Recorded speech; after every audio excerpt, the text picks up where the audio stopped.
That was a close one.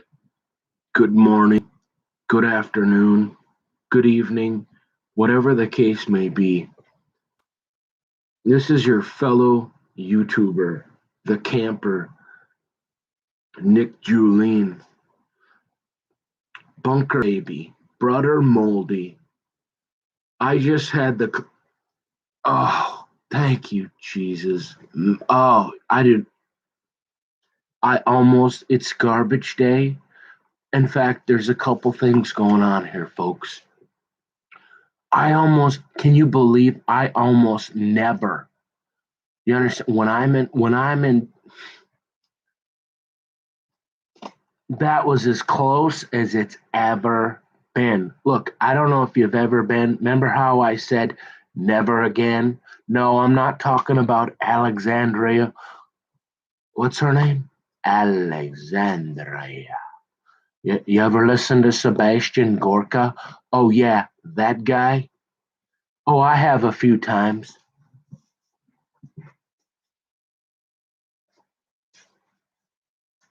So what, camper?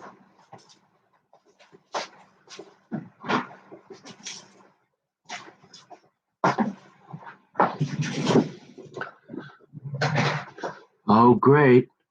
He's back again. You know what? You know what I'm going to do next? Guess what? Yeah. I'm going to buy me a couple GoPros.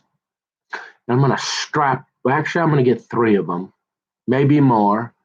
I'm going to strap one to my forehead, instead of this here, instead of one of these. Huh? What do you think? That's a good idea. Instead of one of these here, huh? So we'll just use your, hey, Bunker Baby, just use yourself. No, I'm going to be on the phone calling the police. But oh, wait, that's right. They won't do anything anymore for me. They won't help me except try to frame me. They'll help try to frame me. Remember? Remember that? Yeah.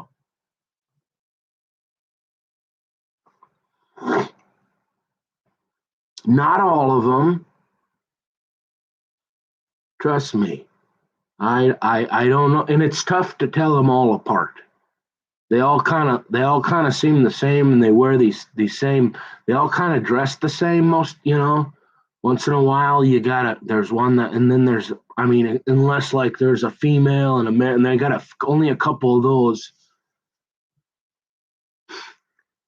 Yeah. So instead of one of these here, I'm gonna put this. I I'm gonna get me some GoPros. Yeah, like two or three, eh?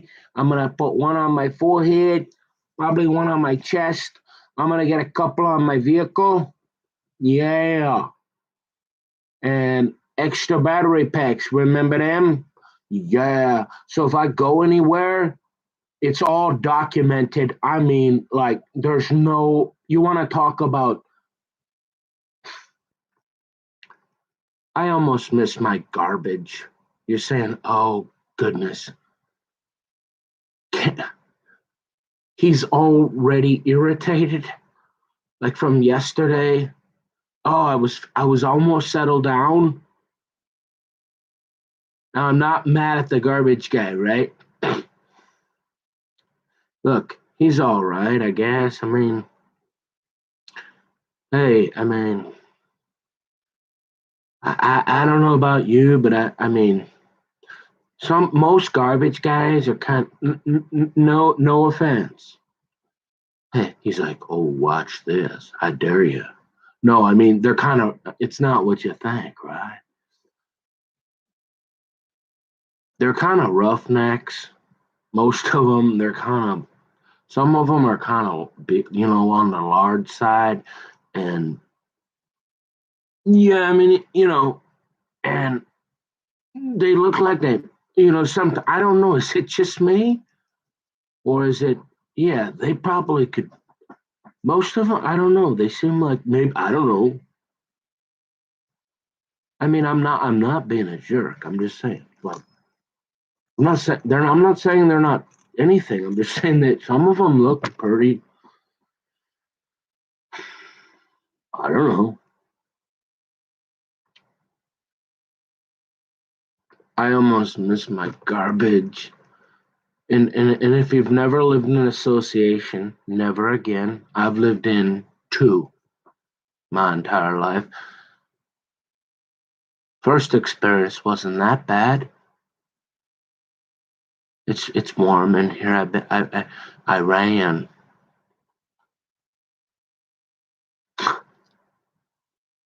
because you want to talk about that guy messing with me.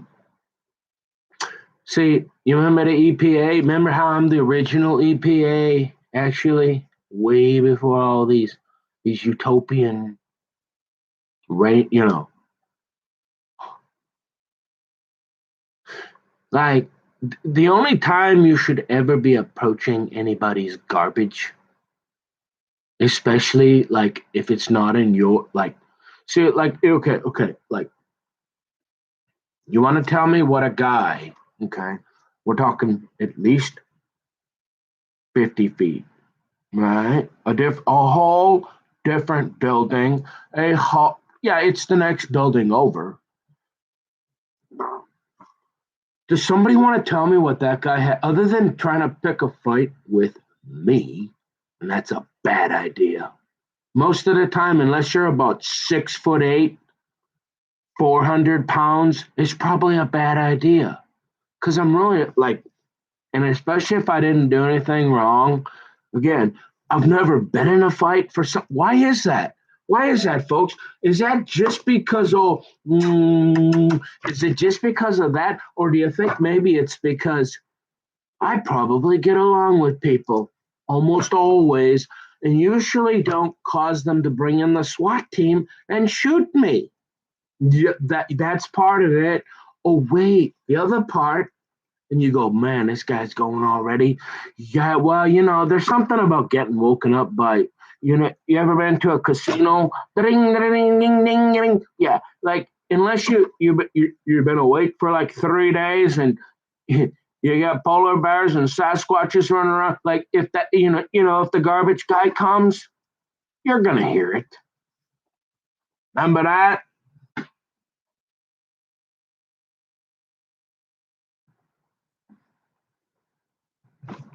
Oh, I can't.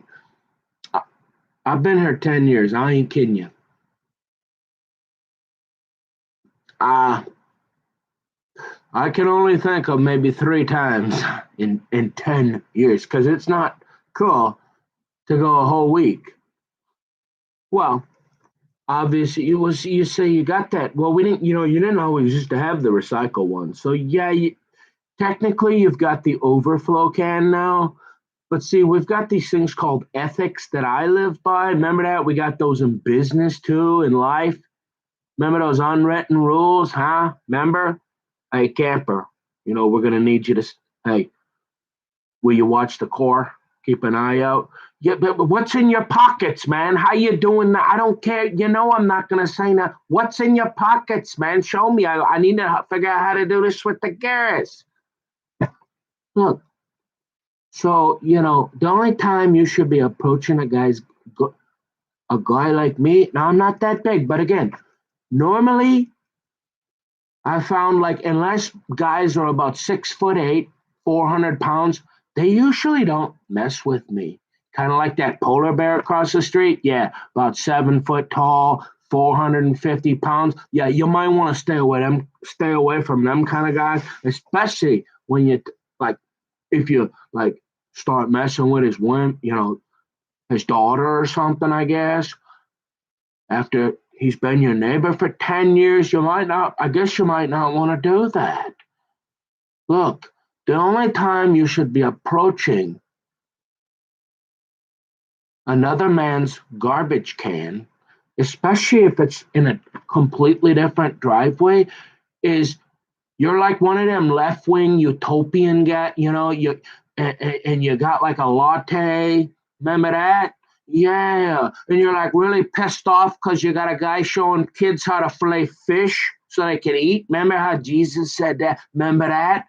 We're going to the downs. Hey, how about that? Maybe, Jesus, remember that guy? He says, oh, if I show you how to clean a fish, Remember that? Where you show a guy how to clean a fish. You clean a fish for a guy one day, you feed him for a day. If you show the guy how to clean a fish, you feed him for life. Remember that? Oh my goodness, it's the end of the world. So if you're one of them guys, you're wasting time calling up, ruining people's lives, like going across. Hey, if you see a guy putting his garbage, remember, because there's a variety of reasons. Like if you see a guy putting, I don't know, something that shouldn't be in a garbage can, or like maybe he's putting a non-recyclable into the recyclable. Remember, because that's not ethical. Maybe against the law, and so, depending on exactly what it is. Because remember that they got them guys, they have to process that stuff down there, and sure, it all goes into a main one at first, but after that, remember that they got guys watching a little bit to make sure nothing's blowing up and things like that, and is there any dead bodies and things like this? They're keeping a little bit of an eye out, and then they got remember them robot things that are taking all our jobs. Yeah, those things, and they're sorting stuff too. And so you're supposed to like, hey, you're supposed to put, you can't have like paint, there's different things. You remember that? Yeah. So if you see a guy doing that, I'm like, hey, it's 2021. You remember how like they got this thing called like road rage and people are really crazy, like they come across the way when it's nothing, not even close to their business, and they go sticking their nose in it, and they're about this tall. Remember that? A real small guy, and you start picking a fight with a average sized guy for no reason, and you're smoking weed and drinking pot outside your mama's house, and she's a drunk for like all day. Huh? Remember that? Oh, and then you case in my house later with your friend parked out there on the side. Remember that? The last thing you should probably be doing is talking to me about why I'm putting a little drywall in my exact neighbor's empty extra can. But hey, you know what? I'm a reasonable guy. If you see me putting something in there that probably shouldn't, like it's obvious, come on over and say, well, let's have a talk about it. Hey, what do you say? Yeah. But other than that, you ought to stay out of my driveway. And you ought to not talk to me. Probably a good idea. I'm just saying. Cause like I remember that whole thing about how I never been in a fight or a fist fight, except for that one little goon who attacked me, like in the third grade. Remember that? Oh well, didn't you do that? Yeah, what did I do? Oh, okay, I was wrong one time in life, and I did one wrong thing. Okay, fine. What? Remember that? So then I'm saying, what are you doing in my yard? I can't. It just reminded me because today is garbage day. And I just got woken up by, the casino noise. Thank God those things got noise. Because I'm telling you, it ruins your week. I don't know about you. I don't like to go out and have to drive. And they ain't coming back to get that can. You're smelling that garbage, right? And they just came out with them recycling cans, in the last few years. But you remember that? You used to have to actually pay for those. You had to be like one of them real utopian guys. Yeah, they're like, well, if you want one of them, right? We supply those, but right now, since the government is not up our rear end with a microscope, you need to buy it. You have to. We can provide those at a cost, and you're thinking you used to have to pay for a risk. You used to have a newspaper you could actually read.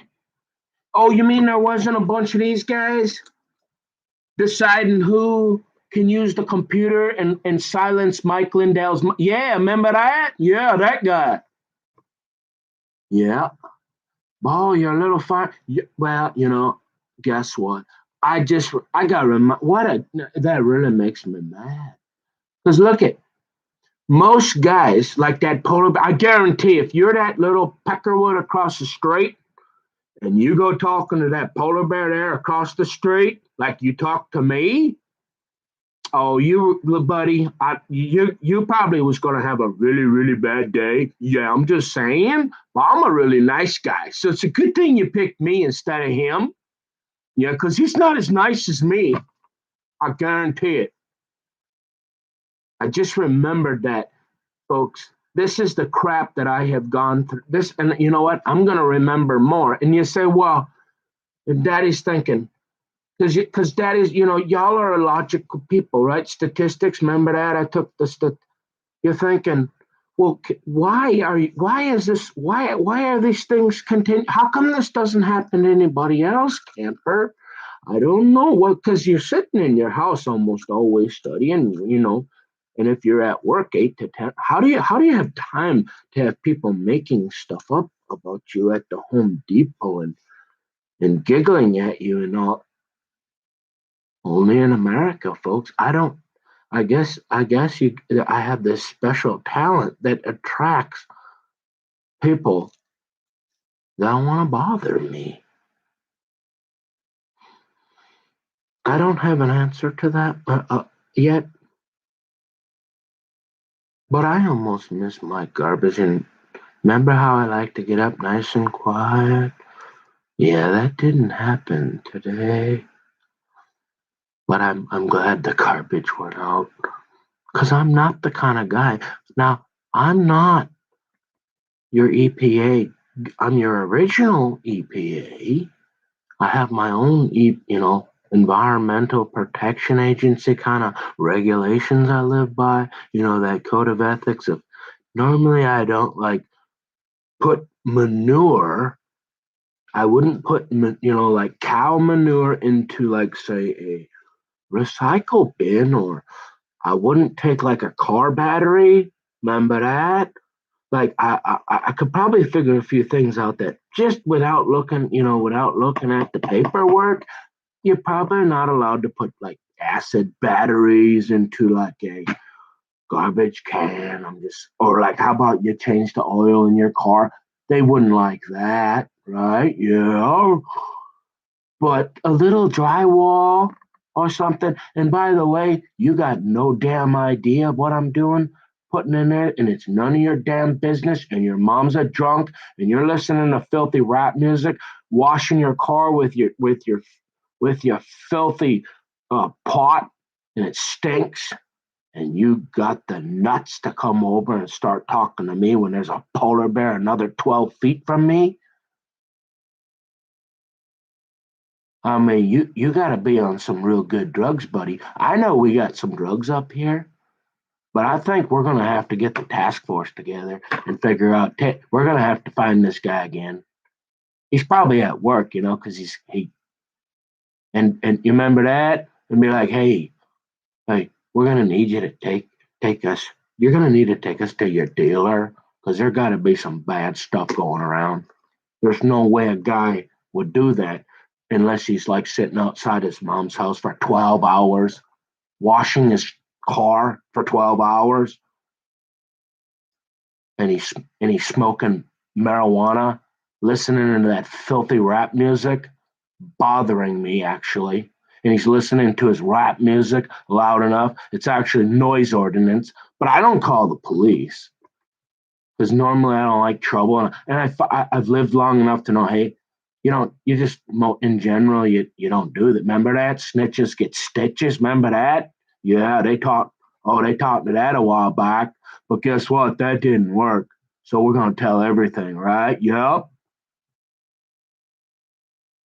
Remember that guy? Yeah, that guy. Well, at least I'm not that guy. Nope. And I'm saying, did I call the police on you because I can smell your marijuana? Nope. Did I did I call the police because I'm sitting out on my deck and I can hear your filthy rap? No. Why not, camper?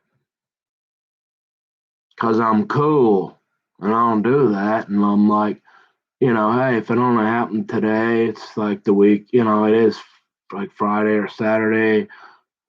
It ain't the worst. I can go inside for the day. I can go inside and read my book. I don't, whatever. There's a lot of guys that smoke pot. I used to do it. I know, like when you're young, but you're not young anymore. You're like one of them lifers. You're still smoking pot. You're a loser. Yeah, remember that? And I'm like, normally I found that in general, you probably don't want to call. You just like, they're these really big guys and they have like this license to, what is it, Brother Modi? Kill you if like they're just like they want to make up, if they really like, if like they think their life's in danger, or they all, a few of the polar bears get together and go, let's say this guy pulled a gun on us. Oh, you had a weapon? Oh, you just raised your hand. Remember that when we about to, they made that thing up about how I had a gun or this or that, and all I did was watch a couple episodes of The Apprentice because Ivanka was on there. Oh, Mark, Mark, remember that? And you're like, yep, keep talking. This is interesting. Keep going, Captain. And I'm going, and they're going, oh, and you're like, Trump said heads are gonna roll. Remember that? And then all of a sudden you're dead. Yeah, I've, like I said, I'm only 44, but I've lived a little. And general, you remember, I've taken a few rides over to the North Side. We're going to the Downs. But normally I just leave I like to let the police. They got that police station, and hey, they're kind of do what they want. They have these things called like guns. Remember them things that go boom boom, and them people we dragged over in the boats, and all the pinky. Yeah, they got them too. And there's lots of them, and there's only a couple of them. Remember that how they started to burn the precinct down in Minneapolis? Yeah, well, I don't know all about that, but up here. Generally, it's probably a good idea to stay off their radar, except now, of course, right? Because it's the only way, because silence isn't an option anymore. And you're like, I got to explain why this guy across the street called the cops. So the cops at the cop station, who are really busy, you think they're busy guys, and so most of them are just thinking, oh, the camper must have done something again. Wow, he can't even go in a Home Depot with getting the. I mean, and now he can't even get along with his neighbor who smokes pot and listens to that filthy rap music all day outside of his house. I mean, why does it take you so long to wash your car? I have no idea. I mean, I understand you're waxing it too, and your mama's a drunk. Your brother seems all right, actually. I don't know. I don't get a real horrible vibe from him. Ain't seen him for a while. He seems all right, but you are a punk. And if nobody knew what happened, they'd think, there he goes again. It's time. I mean, I mean, he can't even be a normal member of the community and go into a Home Depot and act normal without getting, and he can't get along with his neighbor because he's a punk, getting in his business when he shouldn't. No, because he's starting a fight. And I've never seen, before that, I'd never seen that guy. I don't even know him. So he's up to something. Yeah, so well, I don't care. He's got a job or not. You don't come over and bother people unless it's really about your business. You don't call the police unless you really need to. We got government getting bigger and bigger and bigger to the point, we don't need government and police in our lives unless we really, yeah, they're really nice to have, but remember that thing about how, like, if the bad guy comes, it takes them a while to get here. We got this technology. So a lot of times they're listening already, and you got different people, and they're like, well, this guy's yapping his jaws. Maybe we ought to just listen to him for a while, right? Remember that? Yeah. Well, that's what happened with that one. And it just reminded me, because why? Yeah, I got woken up. And I'm glad, because right, it's not fun, because I'm not gonna, I'll store my garbage. But remember that? Last time I tried to have a little overflow garbage, you'd think that punk who's breaking the law, smoking the pot, listening to that dirty music with his drunken mom and his drunken girlfriend. Like I said, I mean, I don't know. I never had any problem with his brother. Brother seems a little more, his brother's a little more mild, I guess. For some reason, the last time I was doing work on my house and I tried to put a little drywall, I'm in Forest Lake, my mom's lived here for 20 years and she's not a drunk. And, she worked as a nurse for 50 years. And, her husband's worked at Unity Hospital for 50 years. Remember that? And his brother's an electrical engineer down at, remember that? His dad's like a really smart guy and sending a whole bunch of rockets to the moon down in Hastings. Remember that? He's a pharmacist. Remember that? Yeah, so I don't know what your grandparents do, punk. Don't you got something better to do than talk to me? I'm pretty sure you do. And now you're calling the police when you're a pothead on me because I put some garbage, and it's none of your damn business anyways. And you're lucky you didn't do that. Well, I don't know. Actually, he seemed like a pretty nice polar bear, you know what I mean? It's just that whole thing, it's kind of, remember that? You got the guys calling, punks like you calling the police on me because I'm putting a little extra garbage in my exact neighbor's garbage. Not yours, not even somebody else in your unit's garbage. Oh, remember that? And then the polar bear's looking at he's running my name and he's sitting over there looking at that love letter, right? And he's going, man, this guy's a little older, and he's going, whoa, and he's going, oh, and he can't even go in Home Depot without get. And so, is it starting to make sense? Yeah. Oh, wow. I mean, maybe my daughter's and maybe this guy's really weird. Yeah. Maybe I need to get full polar bear. No, we cool, except for punks like that who keep causing me problems for no reason. Garbage. I didn't even think of that. And I don't know what happened because normally I have my alarm set, which is what I'm going to do right now. Which this bothers me because I had almost up until 10 years. I never forget that.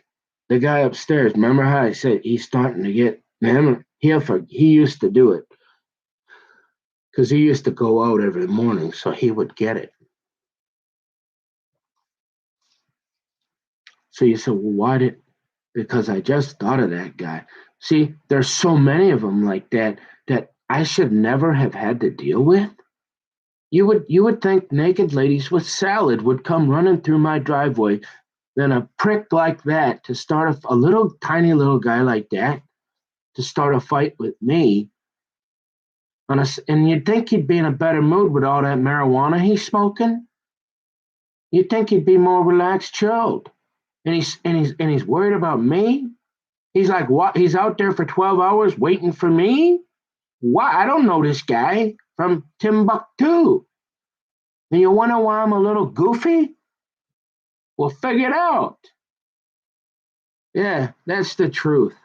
Honest to God, and I'm sick of those incidents. Yeah, and I'm ready to leave. I'm ready to go somewhere where that won't happen. And I don't know, in today's day and age, I don't know if you can go anywhere, but you can live and learn. Like, well, because of that situation, I don't. I try to be careful, and I guess I start. I started taking up. I started paying $50 because that's what. If you want to take a sleeping bag up to, used to go up, and it used to be right there up Wyoming, but still. Oh, you got a chair, $50, right?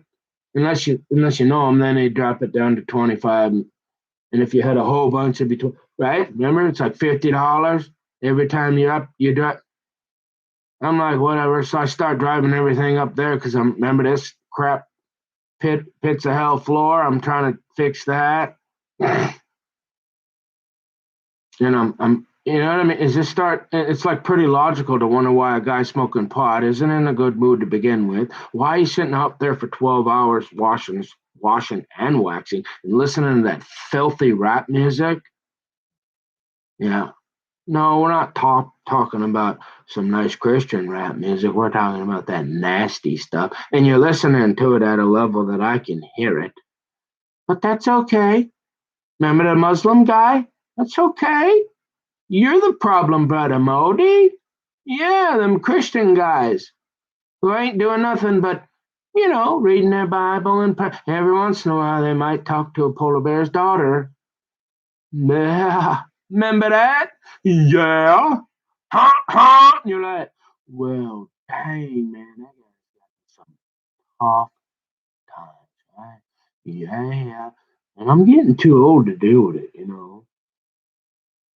You know what I mean? Like, it used to be like, right? Remember when you're young? You're like, I don't like going into these little rooms with really, really big black guys that are still pissed off about something somebody did 250 years ago that I had nothing to do with. And oh, by the way, I've been friends with those guys, but you don't know that. And you're really, really pissed off too, because now you got to be in this little box for like the next year. And I'm that white, pasty little kid that you hate no matter what. Remember that? Yeah. So, like, I'm like, remember, I don't want to go back. Like, I'm like, dude, and he was really nice, you know. But I'm thinking, I'm all about probability. Remember, I took a statistics class. Never did figure out how to send rockets to the moon. But hey, you do that enough, and you're probably gonna find one that just doesn't like you, and you're gonna have a bad day. So you might probably being a smaller guy, a white guy, you might want to start a Hennepin County jail for sure. I'm just saying, like, just stay out of that county. Yeah. Not because you don't like black people, because they're really, really pissed off and they got a whole bunch of them. And they're like them guys that burn the buildings down and they don't care what you're talking. They ain't even going to listen. They're going to burn your building down if they get mad enough. Yeah. You remember them? Huh, huh, yeah. So I'm like thinking, yeah, I don't like going to jail, right? So not only have I not been in a fight my entire life, yeah, remember that? I never found anybody could drink any more beer than me. So you think, wow, what you were drunk and you ran around running your mouth getting punched. No. Oh, how did you get along with everybody if you're drinking so much? I don't remember my friends. They were the CEO of Cool. They kind of taught me how to act. You remember that? Yeah. And I got some little punk picking a fight with me because I'm trying to fix my house. And I'm thinking, but I don't want to go to jail still. Even though I've never been in a fight, never really had a lot of problems like that. Going to that jail is not fun. Yeah, it's kind of, and remember that you don't get no Q-tips or dental floss and stuff like that. Yeah, it's not real fun. It's all. I mean, back like I said, back in the day, like it's all about risk and it's a risk assessment, right? Back when you're young, you're like, I don't mind going without a shower for a few days, and I can go without, I'll drive to the casino because if I get pulled over and actually go to jail, it hasn't happened before, but I know they're probably gonna, and I'm the first one I know I'm gonna get off of because and I probably might not even have to get a lawyer back then on the first one. You're going to get probation and have to go to AA and all that, but you can probably save the 10,000 depending on the judge. If you do a little research on the judge, you can figure out if you need the lawyer. Right? Remember that? Huh? Wait, whoa, you're really a thinker, ain't you, Camp? You remember that? And so you're like, well, but then when you get to the second one, you're thinking, that. You're like, well, this one's here is going to cost me some money, honey.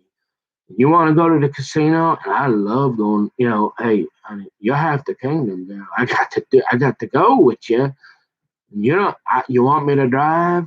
And I already got one. And I'm thinking, and you're going, well, I might. This is half the king. Let's go. Right, remember that? Yeah. And you're like, coffee.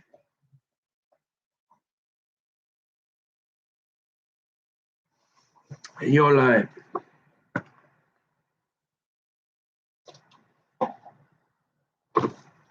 like, hey, second one. I already got one. So back then it was like, hey, it was really frowned upon. You were like, if you got a DWI, you were like an alcoholic, and people, you were like a like it was not good. You hit it, you were like, hey, shh, the ducks are coming. Shh, shh, hey, shh, quiet. Yeah, like he didn't tell nobody. Now it's like it's a rite of passage. You gotta have one. I mean, they don't do nothing. You get four, I guess they send you to prison. Remember that? Yeah, that's cool. Remember that? Remember that? We used to have a couple of them. They got like 30 of them, and I'm thinking, how? And here, and before they finally sent them to prison, we were all thinking, how in the hell does a guy get 30 DWIs and not? But in fact, and see, yeah, you get four now, you go to prison for a year, right? Or yeah, you don't. That's it. You don't even need a lawyer. Just say goodbye to your family. You're going to prison for a while, okay? But that second one, you're like, well, hey, you already got one.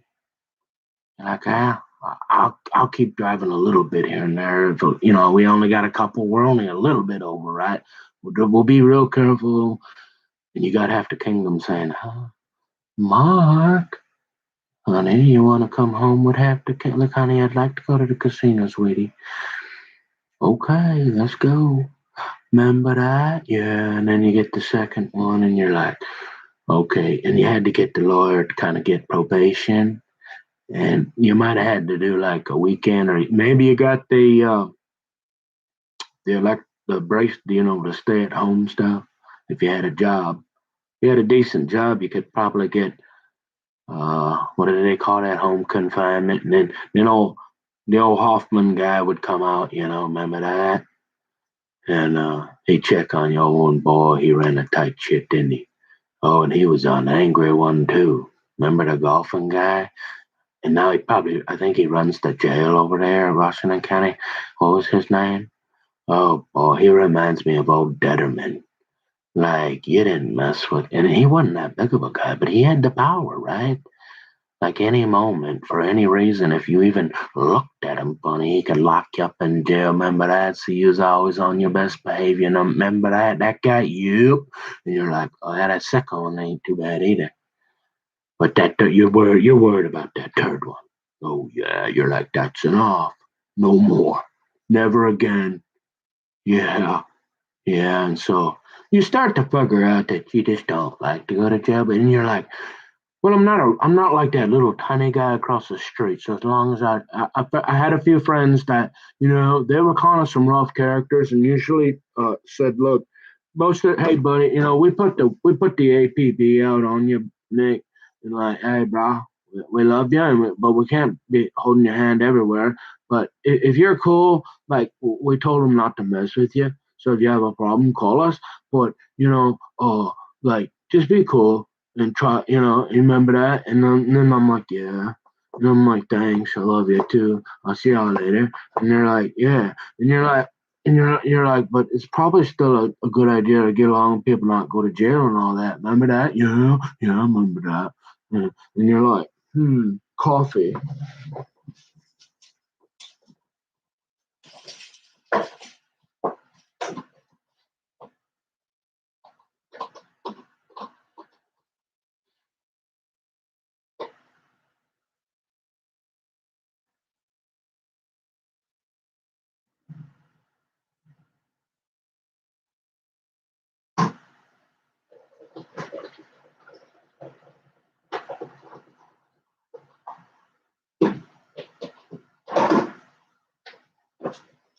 Oh, thank God.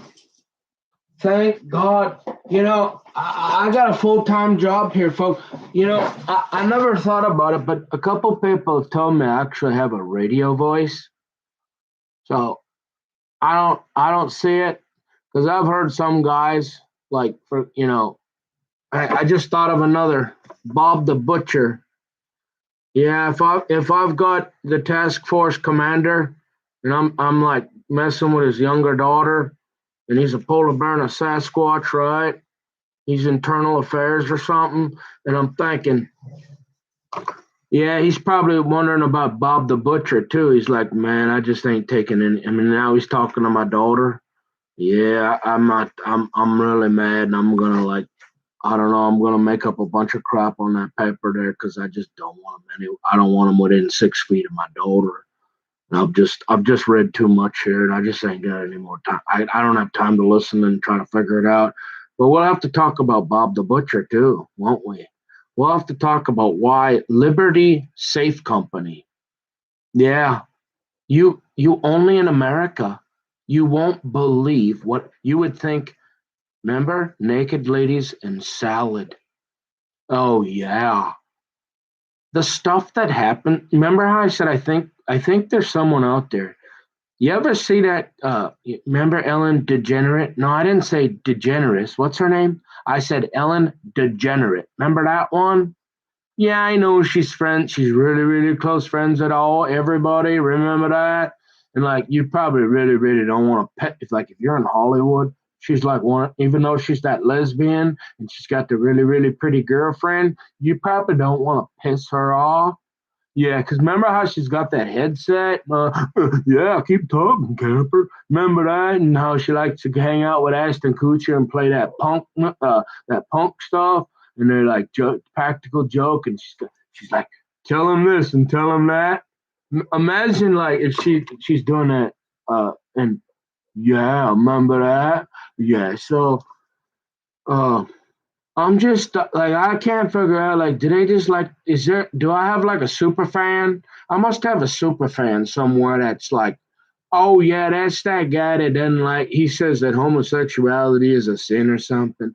And I'm like, yeah, I'm Ellen DeGenerate, but I'm like I got a lot of power and this ain't 1930. And so remember that lesbians and homosexuals are people now. And so, like, if you say that, like, we can really make you have a bad day if we really, really, really want to. Because remember that we all our friends run that computer there. Remember that? Yeah, yeah. Keep going. Oh, so if we feel like it, oh, remember that guy? The guy that put the chopped up rubber into a pillowcase and made like $10 gazillion. Hey, not a bad gig if you can get it. Old Common Man would probably say. I don't really feel like guys like Common Man.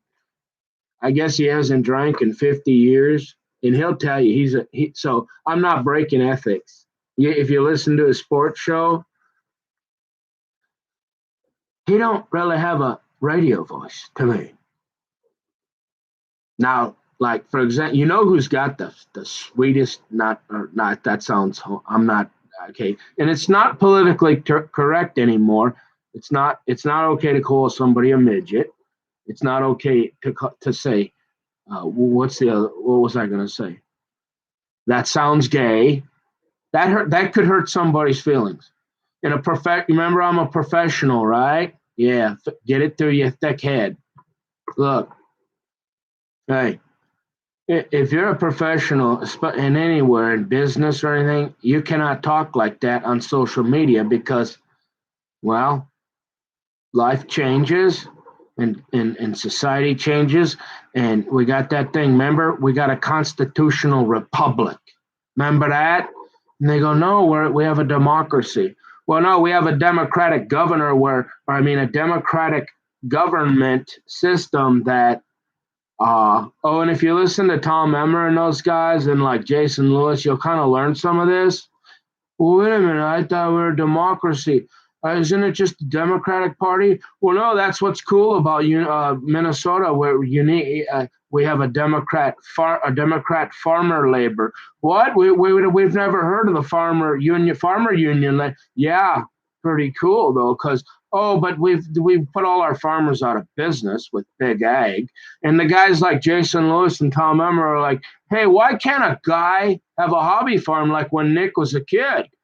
So instead of putting up with punks smoking pot outside their mama's house who's a drunk instead of being stuck here with that guy, he could maybe get 1 power acre and water up north and have a, maybe he could cook a little corn on the side and have a little family and a little, make a little grain or something and take it to go. You remember that? I'm going to town. Yeah, let's go to town, honey. We're going to buy a Chrysler or two and we're going to drive it up and down. And a guy can't go up there and make a little living, have a hobby farm because he can't make it because the big government has put a small guy. And you say, well, most of them are the polar bears and Sasquatches that'll eat you. So you know what? You're better off up there with, never again up there in New York. And you're like, oh man, this is getting complicated. But you're like, well, coffee.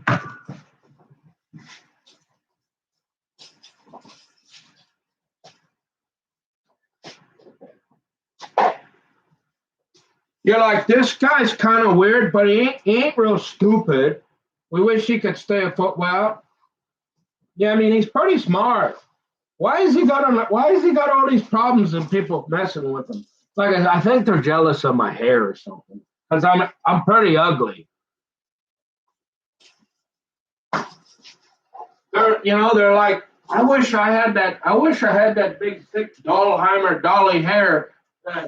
When I was 50 years old or something. I don't know. That I don't know that. What else would it be? Remember that? So you're saying, yeah. So if you listen to old Tom Memmer, which, like I said, I mean, he's pretty much like that polar bear across the street. So I'm thinking, yeah, I kind of made the wrong move coming up here.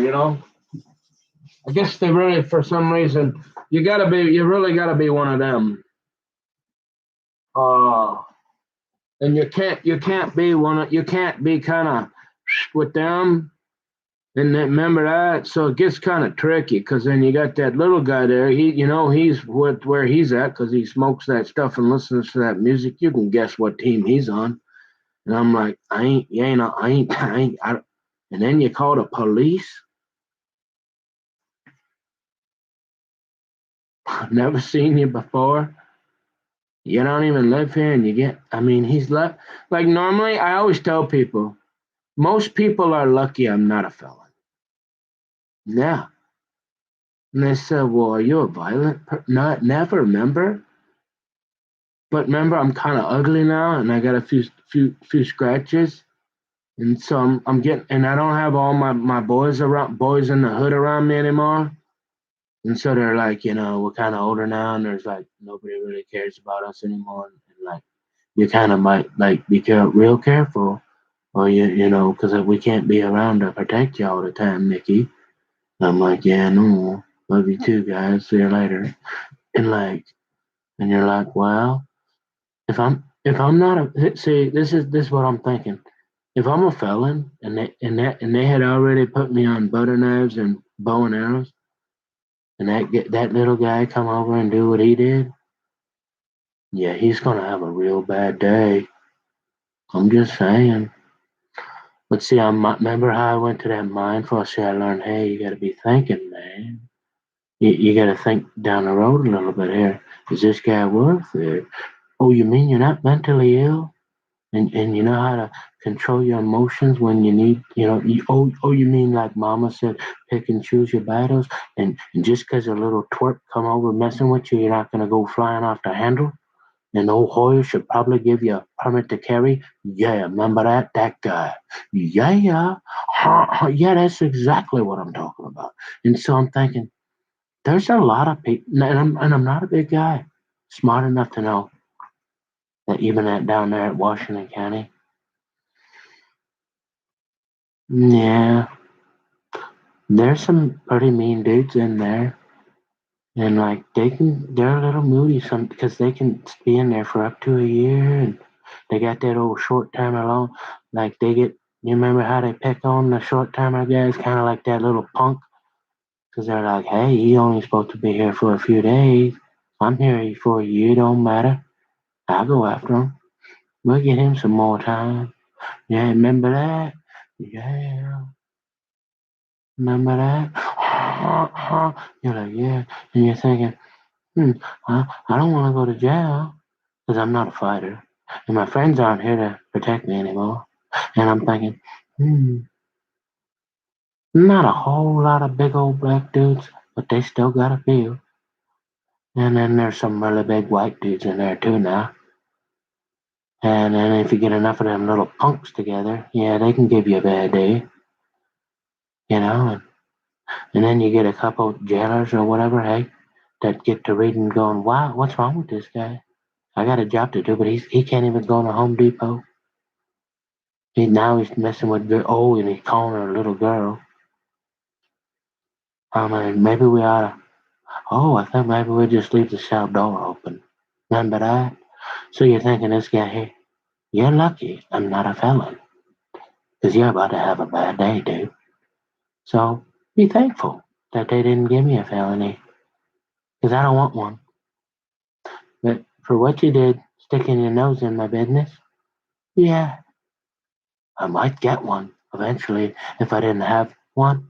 If I had one, I might get another one if enough guys did what they did. Because they can only do the Home Depots, the SWAT teams, enough times before you're like, well, it doesn't matter. And I guess that's what, because he's smoking pot and he's a moron, retard, picking a fight with a guy. And he got no. Remember that? Yeah. Why do I got to talk about this? It really made me mad thinking about. I forgot about it because so much stuff is like that has happened. But I'm going, why? It never used to happen like that. Only when I moved up here, and it just reminded me. I'm gonna have. I had to make a long story short. I had ordered a Liberty safe, and I couldn't have you figured out I'm a little neurotic? You know, that kind of guy that when he's about 2 years old, he's head of security. Yeah, I remember that.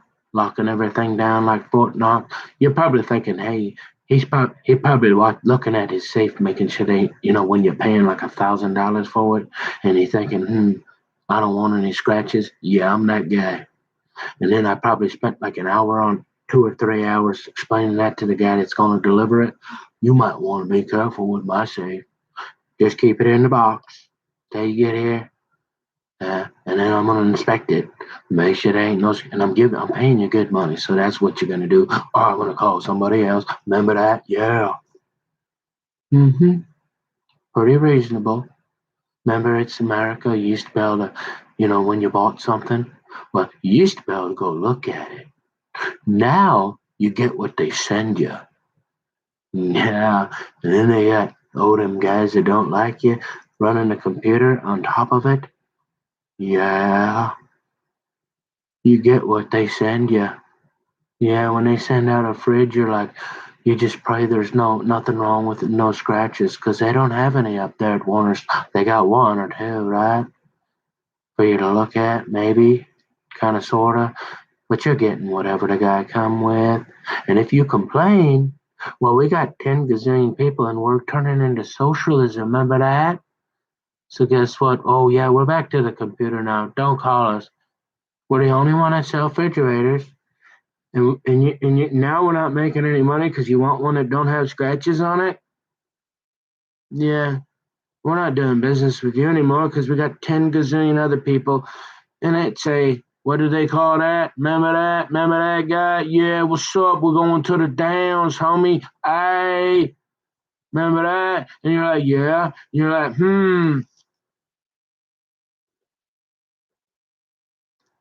And they're like, remember that? They call that a seller's market.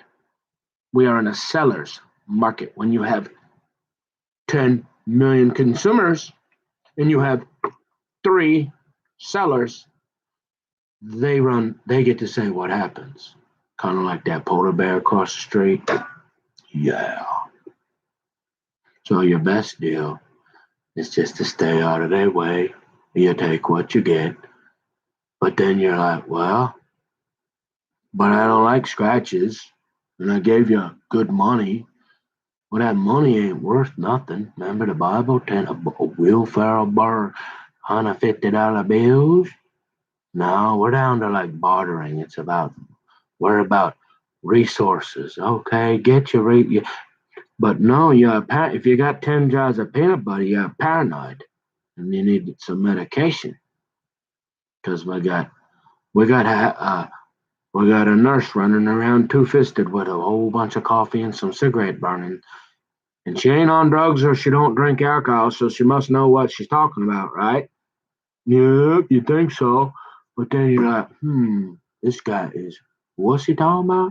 You're like, well, try to keep up, try to follow me. I know it gets a little tough. And you're like, well, so you're like, yeah, you're probably not, even though you're kind of nice and smart. Yeah, but you're not. You ain't no Tom Emmer. You ain't no Michelle Bachman. You ain't. You're not one of them.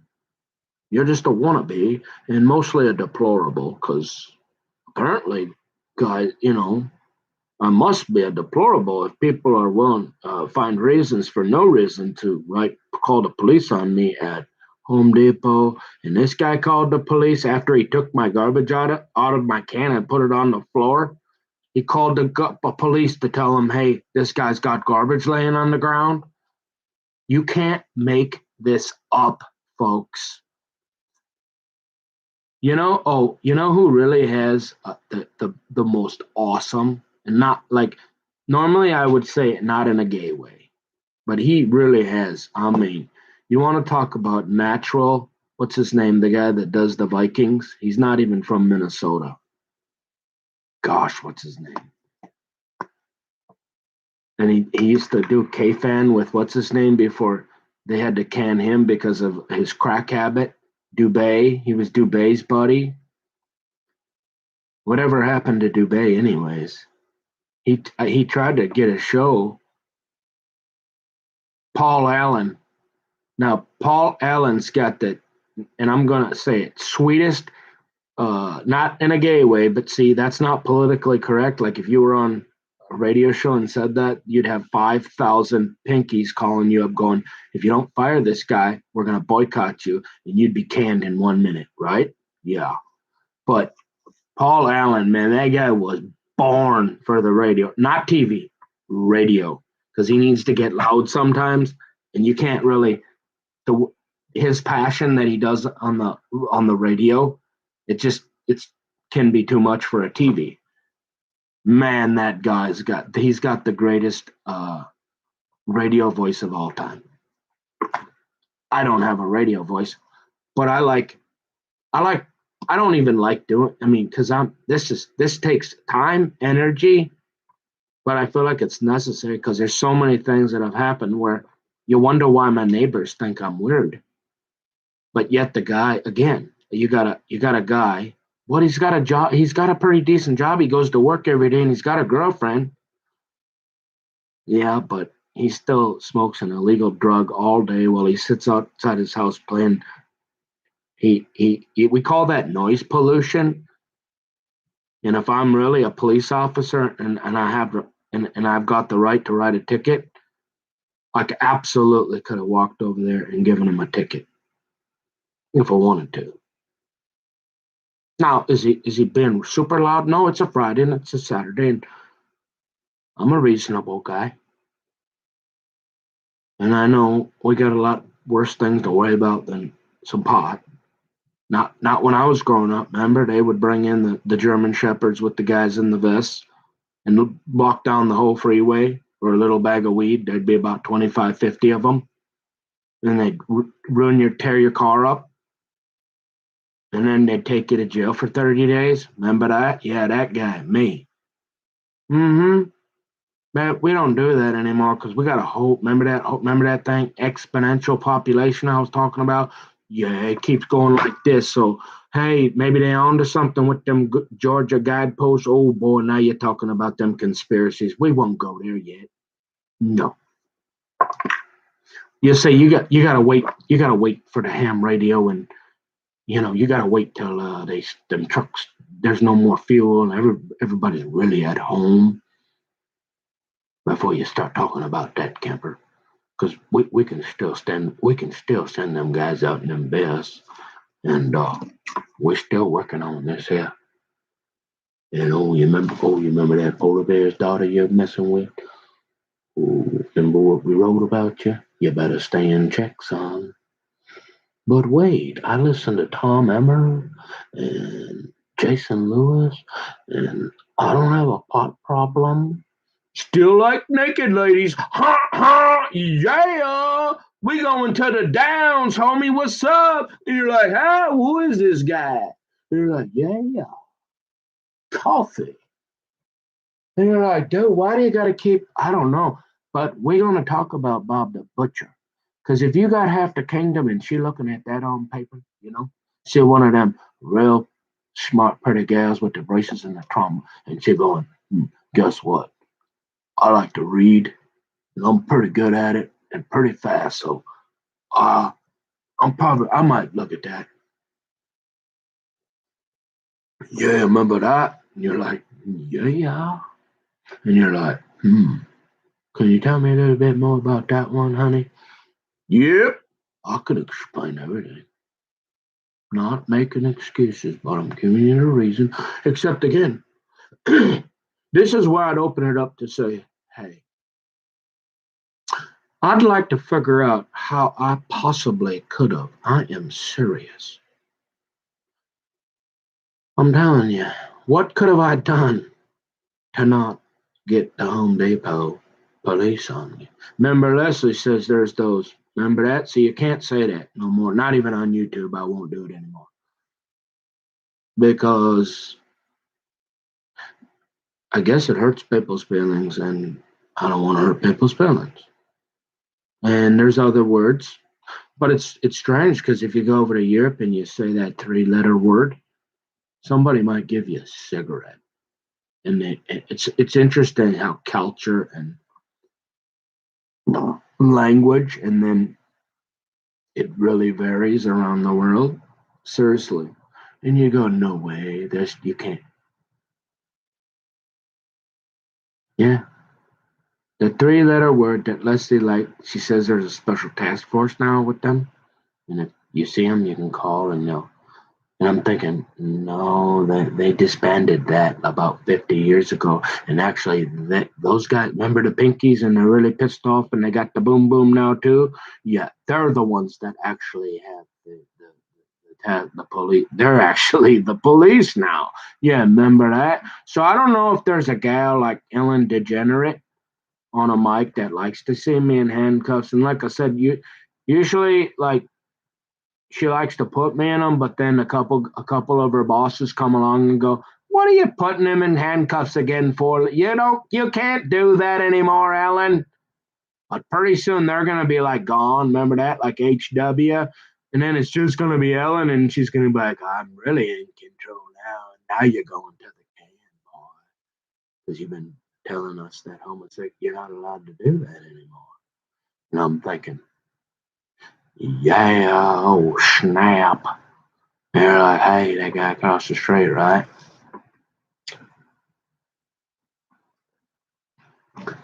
It's complicated, folks, but yeah, that dude, man.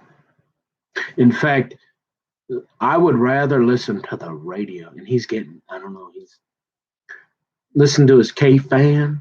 That guy was born in the USA. I was born in the USA. I was born in the USA. That guy was, I mean, he was like literally born for the radio. Yeah, just saying. Man.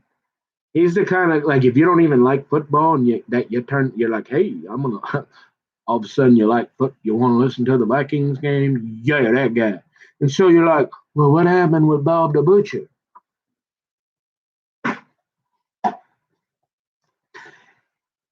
I got so much stuff to, because I'm thinking, hey, after Kingdom, right? Yeah. See, I kind of want one of them special gals. So I'm like, Hey, honey, I can explain that. She's like, this is taking her forever, though. And I'm like, well, but we got the rest of our lives. We'll be all right. She's like, okay, I'll listen. You're like, thanks, honey. And you're like, what is he? Who's he talking to? You're like, well, you remember that? You pray for your wife before you even, like, with her, meet her. You got her in your lap, smooth. That's what they taught me over on the, that's what RoboOp taught me on the ChristianChat.com.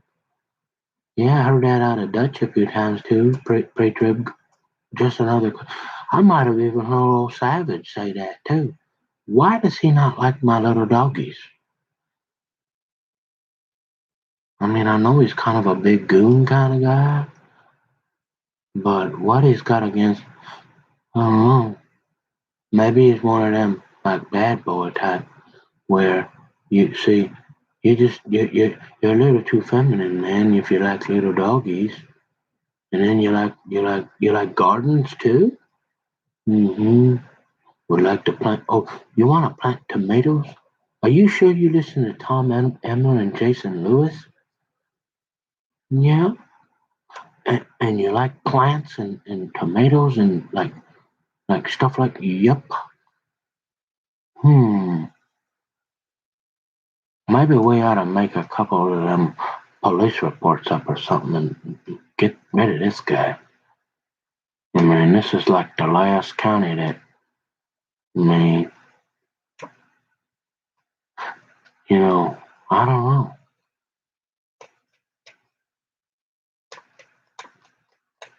I'm not sure that or the devil, because usually unless you even if you really unless you really piss like Ellen DeGenerate off and like them some of them, you really got like that's the interesting thing about them people. Like you really gotta make them mad before they hate you. So like you really gotta go around with Leslie and calling on the what you call them before they won't give you any soup and they like start silencing your mic and they go by the way. Hey, remember that Facebook and that Twitter that you need to log into to even get into your bank account? Keep talking, boy. What did you say that Bible says there? Mm-hmm. Yeah, you really gotta make them mad for them to like not be your friend. I've learned that. So usually they're the ones who like if you're halfway kosher and you be nice, like you're just a gentleman, you got a gentleman's agreement. They're pretty much they might not be your best friend, but they'll be professional and they won't make stuff up and they won't hurt you. Now, if you start being real, like yeah, and see, and it's a fine line now, right? Because if you got that Bible there, it really seems to offend people. And they say everybody has a natural talent.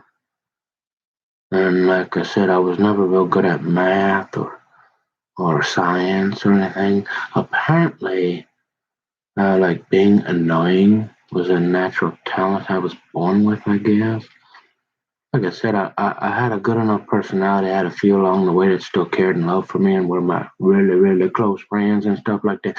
But I guess I've been told a time or two that, hey, you kind of have and I'm not exactly sure why. Because if you really are honest and you listen to me, I'm not the guy smoking the pot sitting out there for 12 hours trying to bother somebody because they're putting a little extra drywall in their exact next door neighbors can. No, I got better stuff to do. But I almost missed the garbage today, and I had to run out there. Ugh. And you said, "Well, who cares?" See, I didn't mean to cut them off, but those guys, now this guy's really cool. All right, remember them? Remember how I told you they're kind of roughnecks? Now I've dealt with some of them, and they're on a schedule, and they got like 10,000 other more places to go today, and they want to get home and have their beer and say how to have the kingdom. And so generally, if your can ain't out there, I mean, they ain't coming back, right? Um, you're stuck with that. It better be out there at 6 a.m. or if they drive by, that's generally it. Unless, of course, you go chase them down in the car and you beg them and be like, dude, I'm sorry, this only happens once every 10 or 20 years, right? Will you please go back and get my can?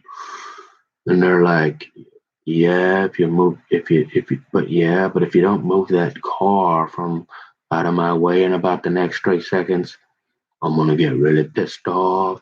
And I'm like, well, I didn't mean to make you mad. I just was trying to get your attention, right?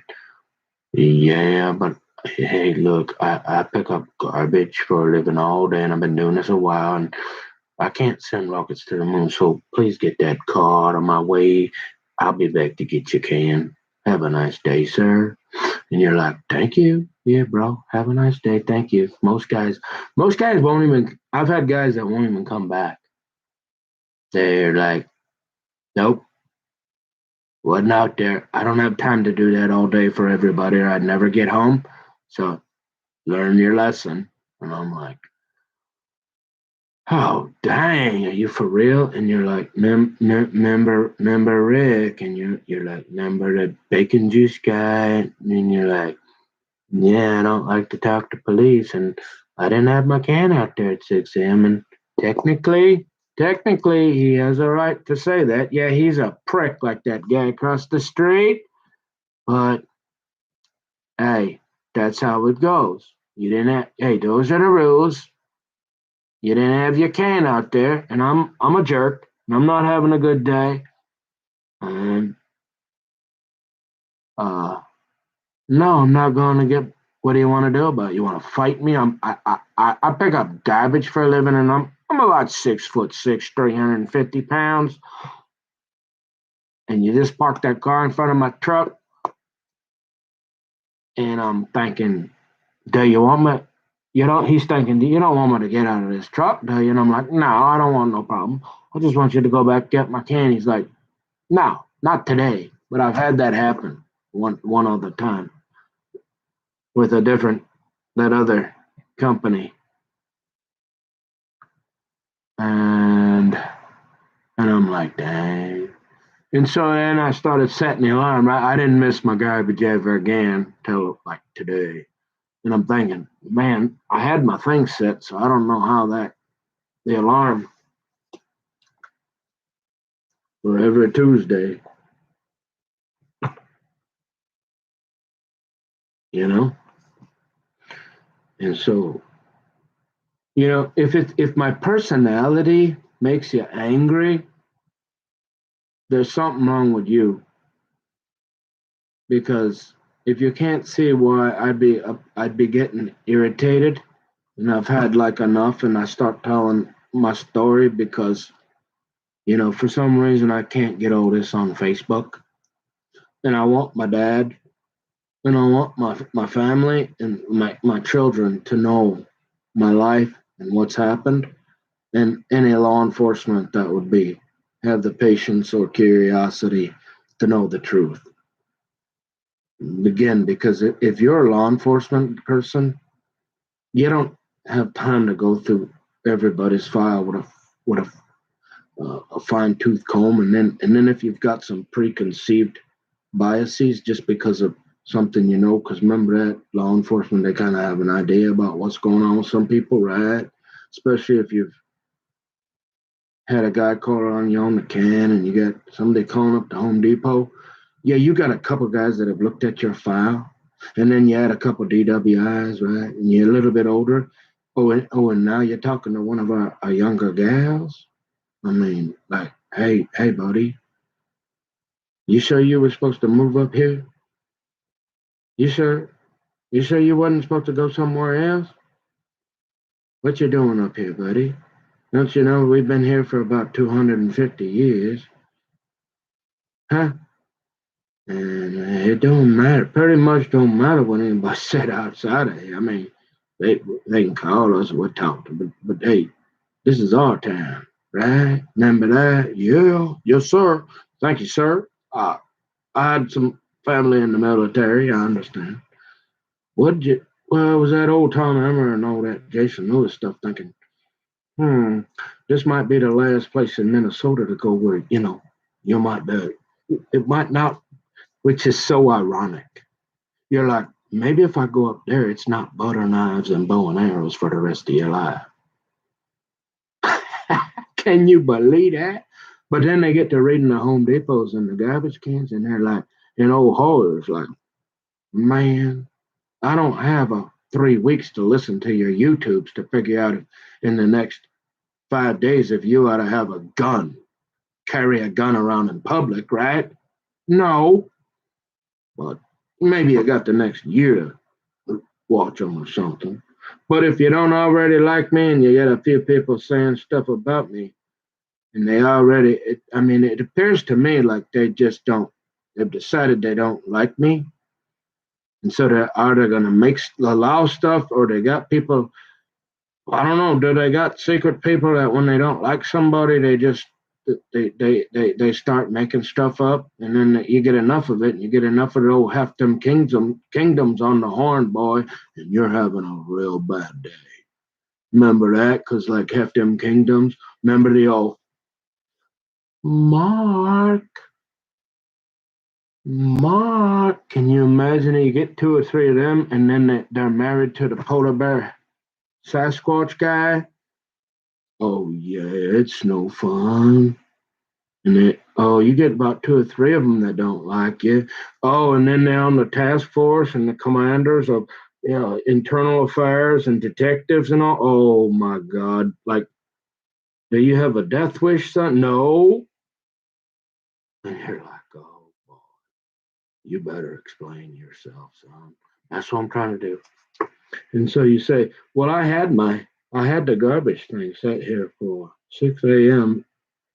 every Tuesday morning because I don't want to get in a fight with the garbage guy because I'm upset because I know what it. Remember the garbage outside my daddy's? That stuff stinks after it sits there a little while, and then you got nowhere to put it. Yeah, it's not very fun. Y'all know what I'm talking about. So you're like, well, thank you, dude, for coming back, bro. You're like, hey, do you want I got like a Mountain Dew or something, bro. You wanna? I don't have any marijuana or any drugs or anything, but you want like a sandwich or something? No, no, I'm good. I'm like, well, thank you. Have a great day, dude. I don't mean to inconvenience you. I really appreciate it. But if you did that now, if I'm a guy and you did that three, four, and five, like that can't happen for a while, right? Because it did. It happened one other time, and now I'm like, because old Tommy, he used to cue the garbage every day, and I've never missed it because of this. But see how reasonable I am? I'm thinking, now this is two times in like a few months. I had to go out and run and catch that guy. The next time he might be like in a really, really bad mood, right? And he's like, no. And you're like, okay, darn it. And you call up and then you got to drive over to Egan and put it in the truck and pay him $50 to get rid of, remember that? Yeah, that's what you do because you don't want to get in a fight with the 6'2" guy that delivers garbage, and now he's pissed off, you know, right? Because you're reasonable enough, because you had to figure out that your lawyer that you paid 10,000. Remember that? And he's looking at you like, I dare you to ask me why I didn't tell you about butter knives and bow and arrows after you paid me 10,000. I dare you to ask me right here in front of this courthouse. Because if you do, you're going to be butter knives and bow and arrows no matter what.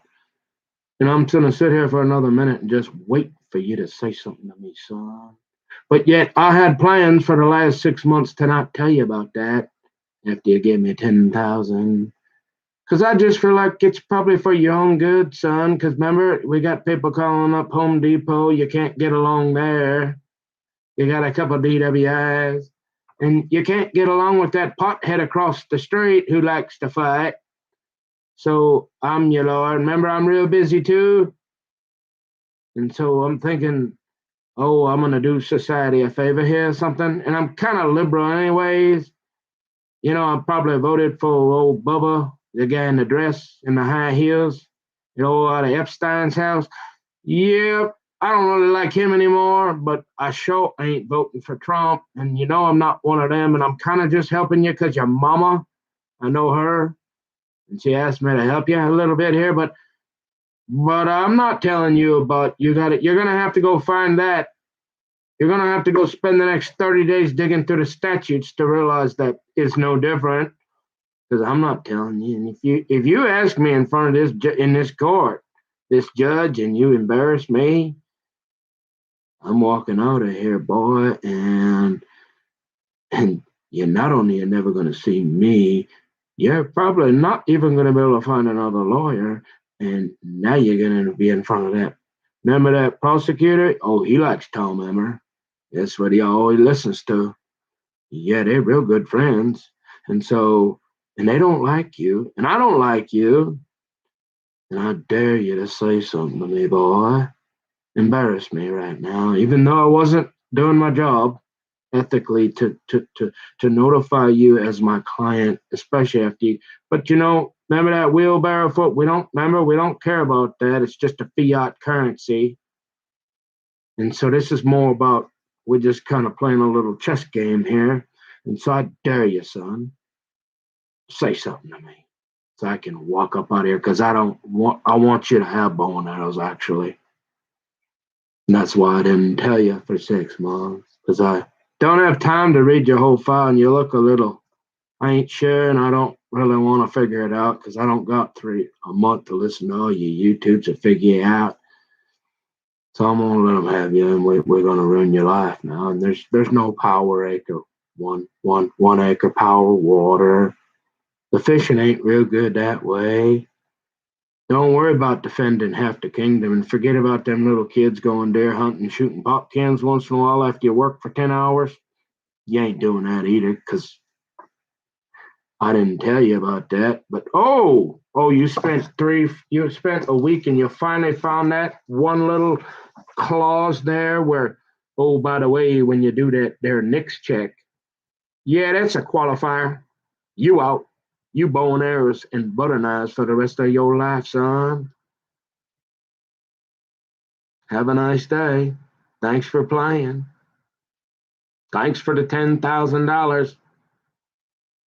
And you're wondering why I'm asking you why you didn't maybe tell me that? Because I'm just thinking, remember I stayed at a Holiday Inn Express one time, never did meet William Shatner.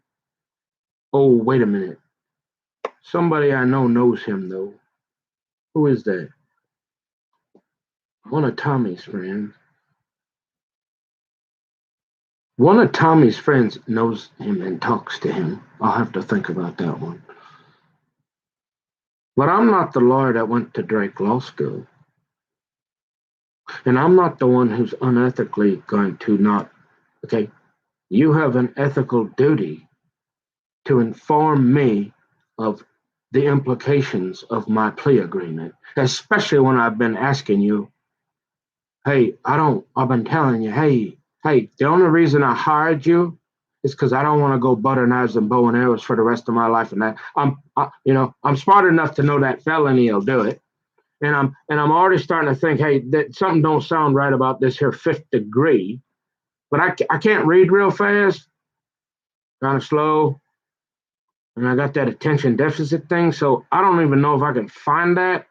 Oh, but I did after about a week of looking, and you're wondering why I'm thinking, don't you think I might have wanted to hear about that before I go ahead and make this agreement that you're making look so great? Well, at least they're not going to put you in prison. Well, what did I do? Because remember, I didn't do Home Depot. I didn't do the guy, and I can't even. I'm going to have to look at the file and see. There's got to be more. Just like Home Depot, just like this guy in the can, where I did absolutely nothing wrong, and I swear to God, I swear to tell the whole truth, nothing but the truth. So help me God, and I have. I swear I've told I didn't do nothing. What else is there? I'm gonna have to look. But and I'm thinking, yeah, I'm smart enough. I'm not mentally ill, even though you were wrong. You're the lawyer, and if I say one thing, I'm gonna end up with. But I should say something because I deserve to have known. And I've asked you 100 times, and you wonder why I left 50 messages on your voicemail because you won't tell me that it's butter knives, and I finally find it, and I want to know why you didn't tell me. So if you're wondering why I'm a little concerned about going to trial with you, that'd be why,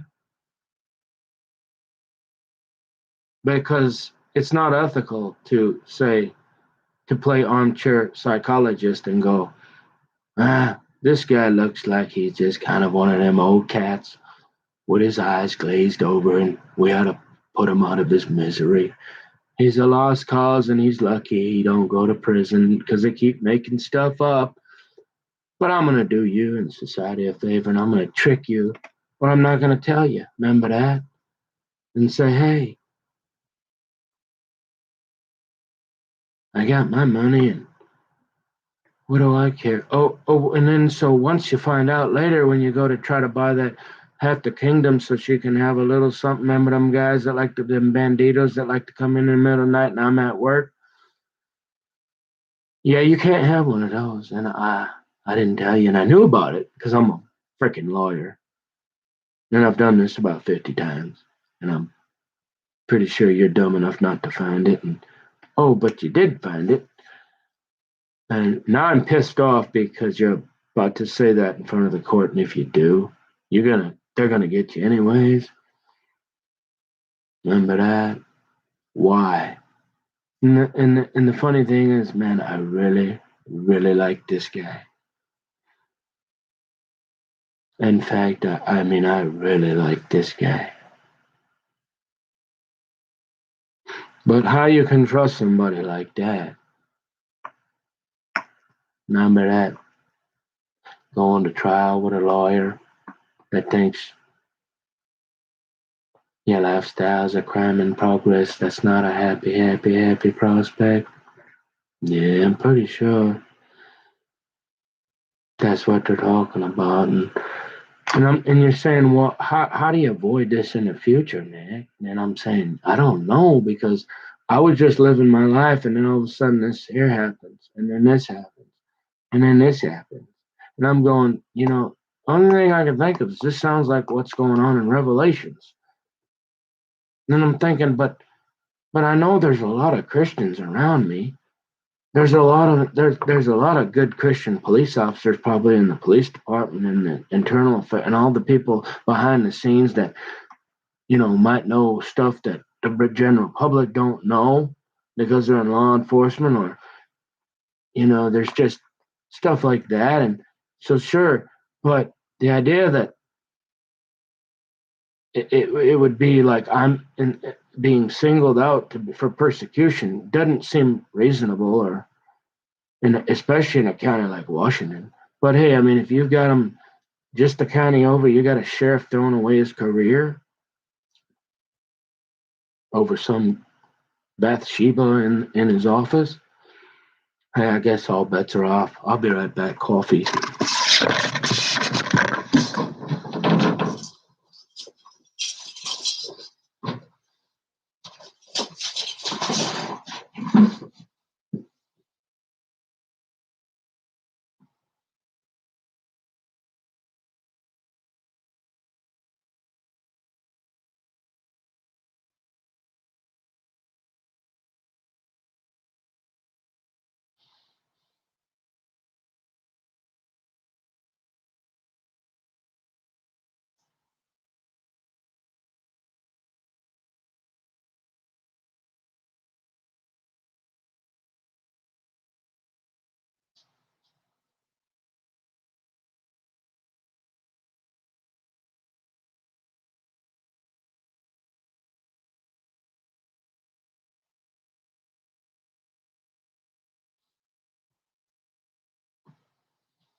So just to demonstrate how reasonable I am, I recognize that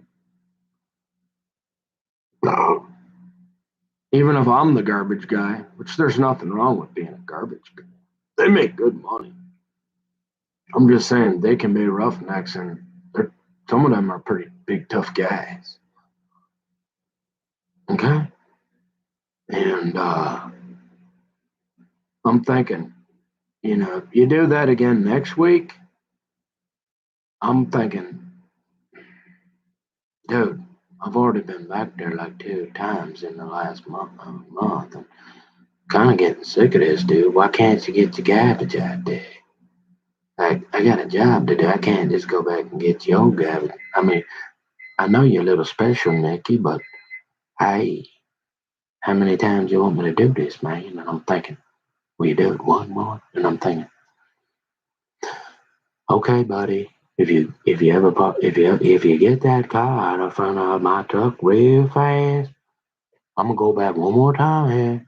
This is what I'm gonna do. And I'm saying he might not do that. He might be like, nope, I'm not doing it anymore. I'd probably understand that. I wouldn't do it. I'd be like, hey, I'm doing this here, and you better not be talking to me for a while. Figure out how to get ready. Don't come running down here. I got to keep moving, man. And I'm like, yeah, we're going to the downs, homie. Yeah. But if he said no, I'd be like, I'd understand because he already did it once or twice. And so I wouldn't be mad at him.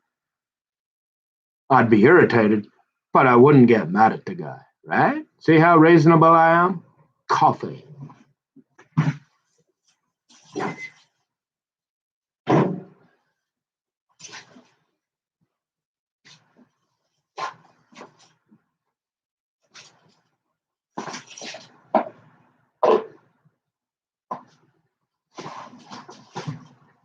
So I would honestly, you said, well, I thought you was gonna be quiet and read. Well, look, I woke up and kind of ruined the whole calm, quiet, and I thought, well, that I gotta just keep explaining things because maybe if I explain things enough, because I don't know what it is. Because again, I understand like your general law enforcement, like they didn't get in a lot of no trouble, right? Or they were smart enough to not let it get on paper, right? Or they were friends with enough people where it didn't get on paper, or they knew people enough where the lawyer would tell them, hey, this ain't no different than pleading to a felony. And I know you're paying me $10,000.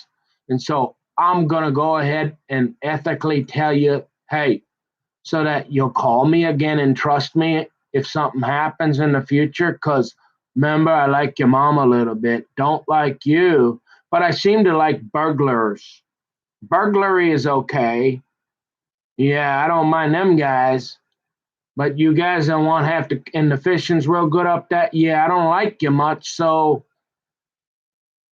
I'm not gonna tell you because I don't care if you come back, obviously, because you're gonna find out eventually that I allowed your life to be ruined, and I knew about it, and now you're really really pissed off at me. But I don't need your money because remember, it's a seller's market. I got a whole lot. I'm really busy. We got a whole lot of people and only a few lawyers. And especially when it comes to you, almost nobody, unless you pay them $100,000, they ain't even going to talk to you because we got all these Home Depots and these cans over here. They don't like you. And they remember that. And they don't have time to figure out if what's true and what's not true. So you're a lost cause. And that was our goal from the beginning, anyways. Something like that. And you're like, wow, you got to learn how to navigate the social landscape, right, Nick? And you're like, I thought I was almost always. Usually I just mind my business. Remember that? Never got in a bar fight or in a casino or anybody's house, really, with alcohol and other people. Almost never. I can't even remember a time, really. Oh, there might have been one time where when I was 20 and I might have hung out with somebody that I knew I shouldn't have hung out with, that I met through another friend who had stayed at my house and like stole my jacket or something and some other stuff and left. And I thought he was my friend, and like his brother was really nice, and I knew I and the guy was dating a gal that worked for my mom, so I trusted him, and he was pretty popular, and but he was a weasel. He ended up being a weasel, and I was over at some, and I might have looked at his girlfriend or something, and he like flipped out, and I had to like carry him and his brother out of the house because they were trying to hurt me or something. There might have been that one time, but I was like 18, and again, I didn't do anything except for what they were drunk, they were smoking pot, not who knows what other drugs.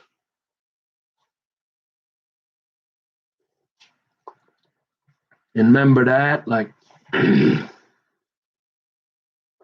remember what's her name, Amber? Remember, not Amber Itis, but Big Amber, which is interesting. Remember that she worked for my mom and her. What was the black guy's name? He worked at Anoka County as a custodian there at that satellite office on in Blaine there. She had a bunch of kids with him. I forget his name. And she was running around, and she had got into and it was her sister. She had two younger sisters that were pretty cute.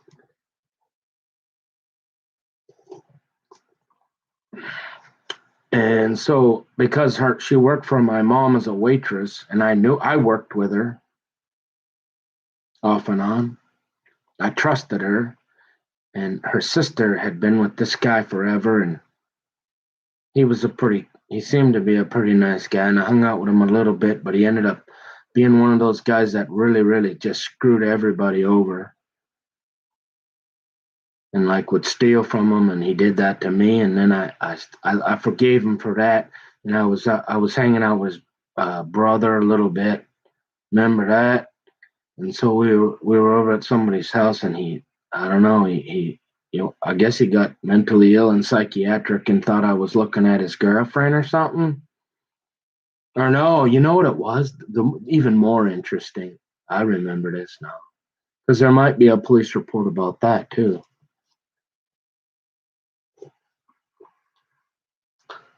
And yeah, what was the girl's name? So he was cheating on Amber's sister with this girl. We were all hanging out, and they were still going out. And this other girl was kind of cute, and I was yeah. So I was talking to her, and he wanted her too, I guess. And he already had Amber's sister, and I was like, dude, I mean, whatever. She's open. She's not your girlfriend, and you got a girlfriend. And, like, I can't even talk to her. And he got all mad and like started like punching me or something, and like I don't know. And he wouldn't let me leave. And then his brother, then all of a sudden his brother, who had been completely normal, this was weird. Like tried to like they wouldn't let me leave, and I ended up having to carry two guys out of a house, and then you had a couple neighbors called the police, and they're like, well, what's going on? And that's exactly what happened. Out of the Twilight Zone, just a couple guys like that across the street, I guess you shouldn't have messed with. Remember that.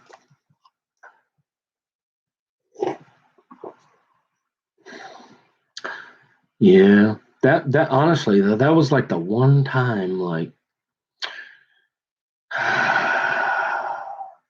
something bad actually happened. But again, I didn't really ethically, I mean, like, she wasn't anybody's girlfriend, and he was cheating on Amber's sister, or they were still together, or he would go see her, and then he would go with other girls, and that wasn't the only one. And I was like, hey, can't you got already got enough? Can I get a little play? And I was trying to talk to her a little bit. And he got mad, and I'm like, you're not. She ain't even your girlfriend.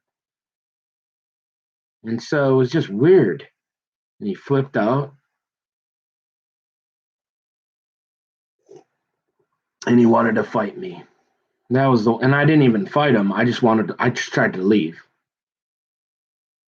All I did, because remember, I don't fight people. That was the one time I can think of where I had a problem with anybody. And I didn't, that's not really my problem, if you're honest about it. Now, we were only 21. And I can't think of any other time. And I should have known better, because they were kind of shady. I shouldn't have been hanging out with them to begin with. Probably like those burglary guys that are like the lawyers like, but they don't like the nice Christian kid that just had drank a little beer and wants to go up with half the kingdom because the fishing's real good way up that way, about 4 hours. Yeah, that guy. So, but I mean, I've had a lot, like, but again, now if you saw that on the paper, it just looks like a guy had a fight with two other guys, because that's the way they write it up. I have no idea, I haven't looked at it, but I do remember now the police came. So I'm sure there's probably a record somewhere of that. So, but then you say, well, man, I don't know. Look at the Palins. Well, did y'all hear about that? The police, but because it was them, no charges were filed. Apparently, they had a big old throwdown a couple years back. Oh, what's his name was there with all of them, and they got in a big old. They were having a house party. Remember that? But that's okay, right? It's only old camper boy, Nicky boy. He kind of weird. That when that stuff happened to Nick, oh boy, no wonder you got to Home Depot and all that. Well, I don't know if you're the Palins up there, and now they divorced, and I really liked them, huh? I really liked her. I was hoping. I don't know. Then all they did was make fun of her, like she was an airhead. That's the kind of thing I'm like. It just discredits you. Yeah, maybe she ain't sending rockets to the moon, but I mean, how many gals do you find that will go hunting and played basketball and went to college and they're really pretty? And oh, by the way, their husband is a world class snowmobiler guy and a fisherman, and like sound pretty American dream to me, right? She come down, and all they would do is just run them videos of how stupid, or oh and I'm thinking, why can't you go on policy? I get sick of watching both sides. That's why I'm sick of politics, right? They go after they did that for 4 years. I'm telling you, I'm not talking about who to vote for. I'm just saying, when you do that, Brian Williams, and you start making fun of a guy that God has turned his life around, one of the most successful guys in Minnesota right now, for sure, probably, right? Hey, at least he was, not a bad gig if you can get it. Hey, if you're smart enough to put chopped up rubber into a pillow, and it ain't even chopped up rubber. That's what Brian Williams, would you pass me my tea, darling? I can't believe I need to spend more time on this. I've written books. I eat grape poupon, And now they want to clean up in aisle 5 at Walmart, honey. Do I still have to go on this TV, darling? Aren't we above this yet? Or aren't we in charge yet? And who is this guy with the chopped up rubber? Oh yeah, you know that guy that made about $100 million and donates to all sorts of Christian causes and helps drug addicts and homeless people? Yeah, while you sip on your wine and make fun of people and eat your Grey Poupon? Yeah, that guy. You remember that? We going to the Downs. Remember that? Yeah, that guy.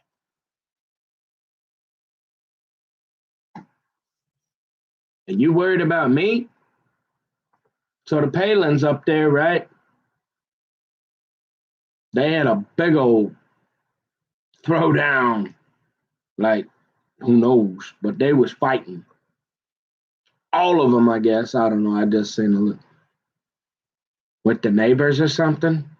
Maybe they accused them of putting some drywall or something in the other neighbor's can or something, and it went from there or something. I don't know.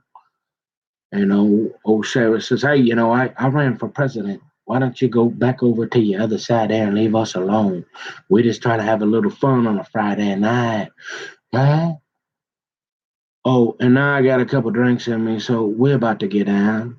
Yeah, and so, but guess what? I was governor, and remember that? And like, I ran for president, and I know some Secret Service, and you're about to have a real bad day. Remember that? Yeah, ha ha. So there's no charges filed, right? But you're like, well, what are you gonna do? And I'm like, Bob the butcher, because he butchered my safe, man. So I ordered this. I was so excited. I drove up to Maple Grove because remember that? There's only one place where you can go and look at these fancy Liberty safe. It's all over. Like this is the only decent safe company because they run everybody out of business, just like Walmart's doing. So and everybody's struggling, right? So you got to go because that 10% is the difference between your kids getting eaten now. When you got 200 million people unemployed, right? And so you're going to Walmart instead of Target. Never mind if you go up to Target, right? It don't matter. There still happens to be a few people, but remember, Nick, the only ones the Jason Lewis and the Tom Emmer, even though you're logical and all this, you just ain't tough enough for them. You look like kind of a nice housewife, though. And now we don't have time to figure out if you did that at Home Depot or that guy's just a pothead across the street. And we really don't like you. And remember all them secret microphones and stuff we got? Yeah, we think you're half a weirdo, right? And so, but we're no different than you. We learned that we got the microphone, so we just careful what we say and all that, because we're all humans, and remember that, and there's nothing new under the sun. So we're all pretty much the same, unless you're like a Jeffrey Dahmer, or maybe trying to kidnap kids like they did me and turn me into Jacob Wetterling. Remember that? Yeah. So we got some pretty, really, really bad weirdos, but we kind of don't like you anyways. You're kind of a deplorable, right? But they don't like you because you're carrying a Bible around, so now you got to do what we say. But you got old Never Again, and she might still have a salad, and she likes to play video games. If you stop talking about that homosexuality, she might help you. Remember that? And you're like, this little. So the only place to go is Walmart, because that's the difference between us eating and not eating. Because we can't afford. Because these are tough times. Remember that? Because we got to be 6 feet, because we got a hypocritical governor there. 200 of his closest friends, boy, they kissy, smoochy, smoochy, sitting on each other's laps. 5 minutes ago, he's on the thing putting people out of business. But old Brad Pitt, boy, we got to keep him happy. So we got the tent. We got the caterers. Come on, we got to keep that Hollywood moving. Yeah.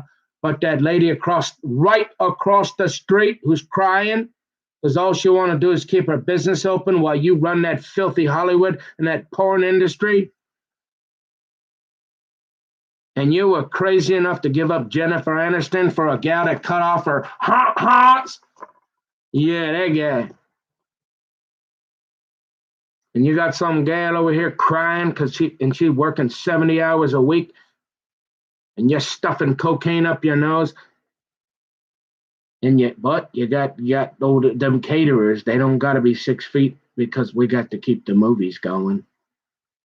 And that governor's going to get on TV and say, "Look, you're going to go to jail if you keep your restaurant open. And by the way, later tonight there's going to be cameras and watching me go kissy kissy smoochy smoochy. Right? Well, we ain't doing what we're telling you to do.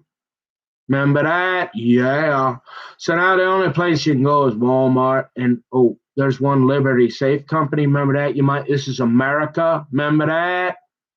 You might want one of them one day if you're way up where the fishing is good. Huh? And you got half the kingdom and you can't watch her all the time. Remember that? Huh? Yeah. Keep talking. And so you're like, you drive all the way out to Maple Grove, and you're like, these are pretty cool. I'd like one of these. They're a little expensive, and they're pretty much like Walmart. It's the only place to get one, other than on the internet, and you don't know what you're getting because you can't look at it, and it's probably going to be scratched no matter what, because there ain't nobody to talk to. Remember that? Yeah, coffee.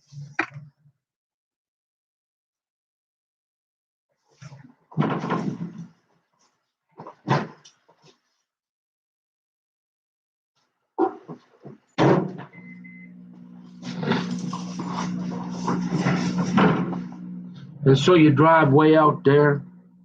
And when you're a hybrid snail turtle, it take you. You really got to really concentrate, especially with something like that. And you're looking at it and you're trying to figure out, hey, yeah, right? Remember that?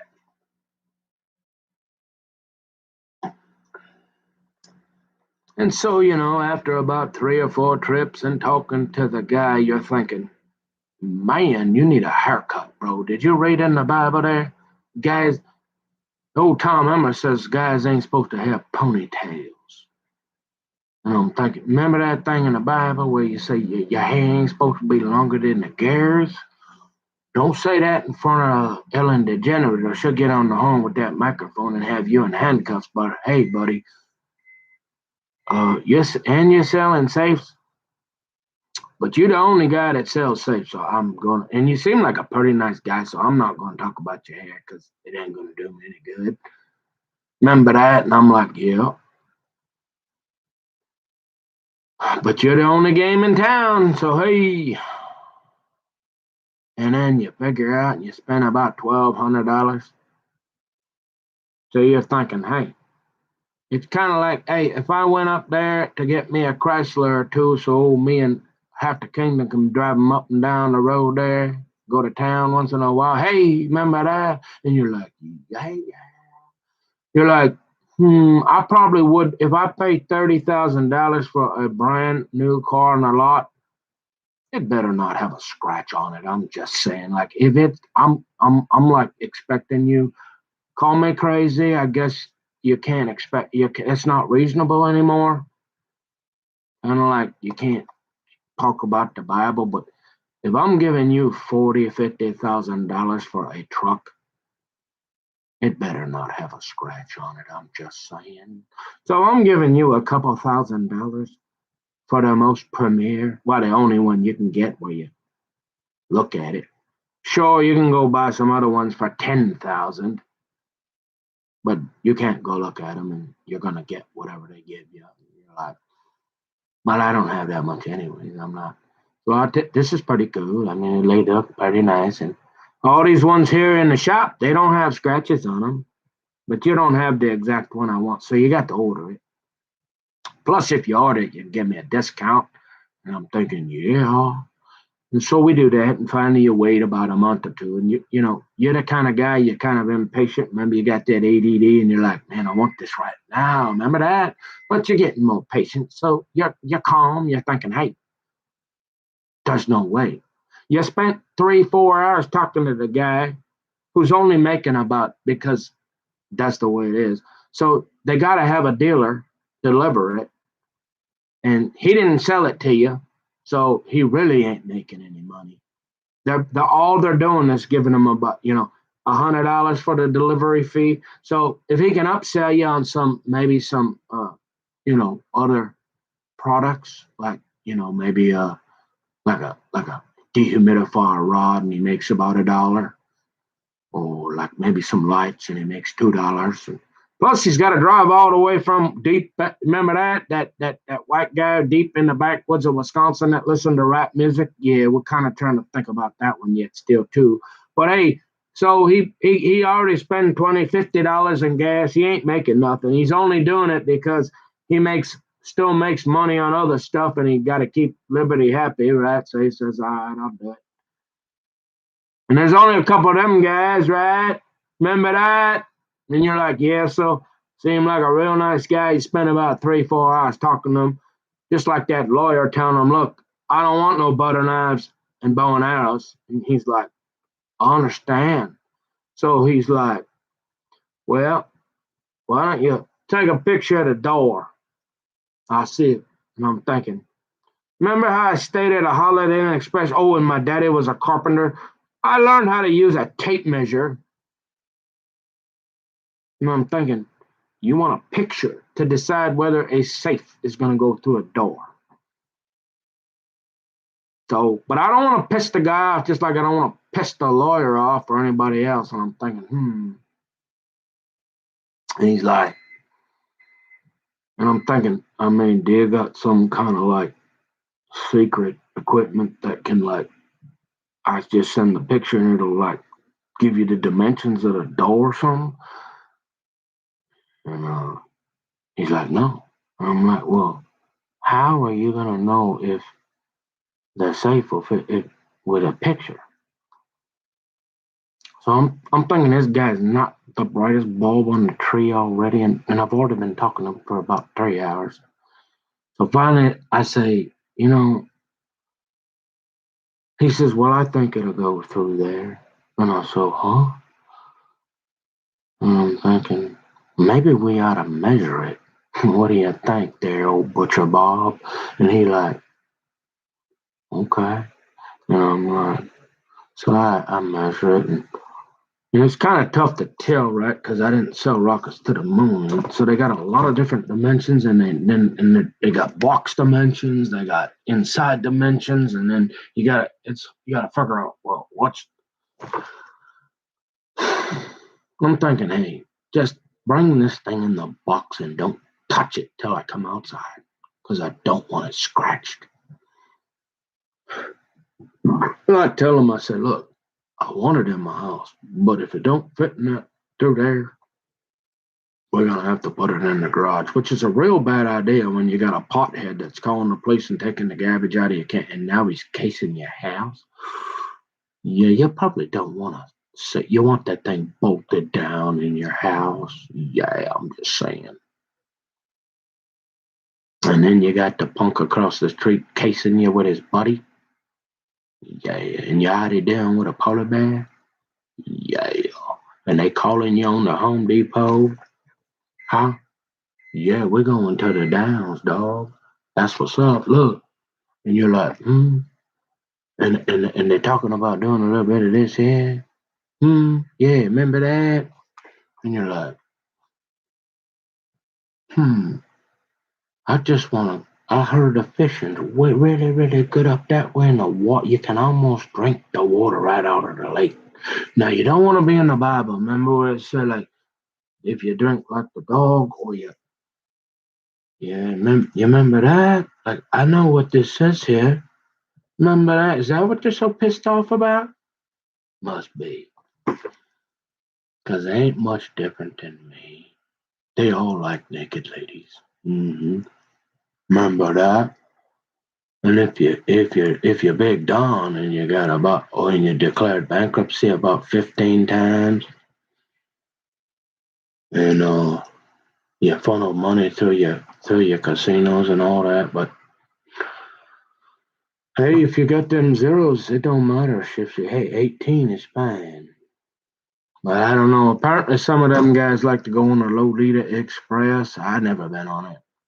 Ain't interested. But hey, I always said, hey, ain't a bad gig if you can. Hey, if you can convince an 18-year-old gal, hey, have at it.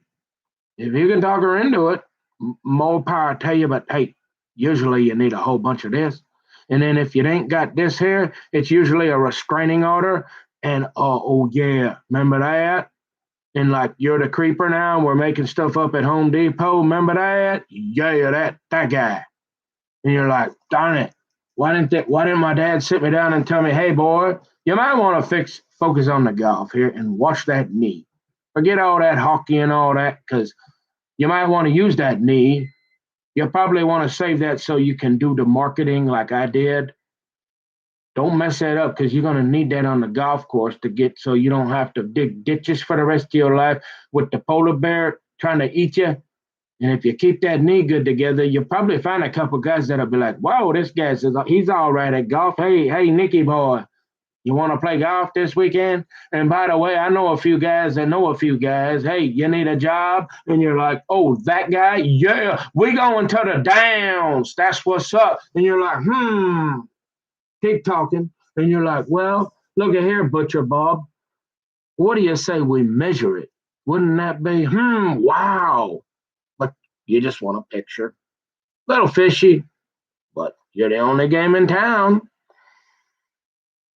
Now I'm giving you a couple grand, and I know you're not getting nothing, and you're being a really, really nice guy. So I'm trying to be really, really respectful and patient and thankful because you ain't making a whole lot of money. We mostly just friends right now. Yep, because you don't have to help me. You're not making any money. You're just being a nice guy. I understand. I'm not that stupid because I know a little bit about how life works. And I'm thinking, he's thinking maybe down the road he buys another safe. He's thinking, man, he'll make a few bucks as long as he's only here for 5 minutes. So he's got to come and go, or he's losing money. Right? Remember, I'm a business major. Stayed at a Holiday Inn Express one time. Know a guy that knows William Shatner. You remember that?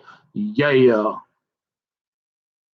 Why all these problems? I don't know, but I got a lot of time, blood, sweat, and tears to remember that into this now too.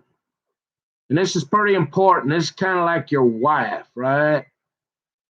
Like once you get this thing, oh, you're having it forever.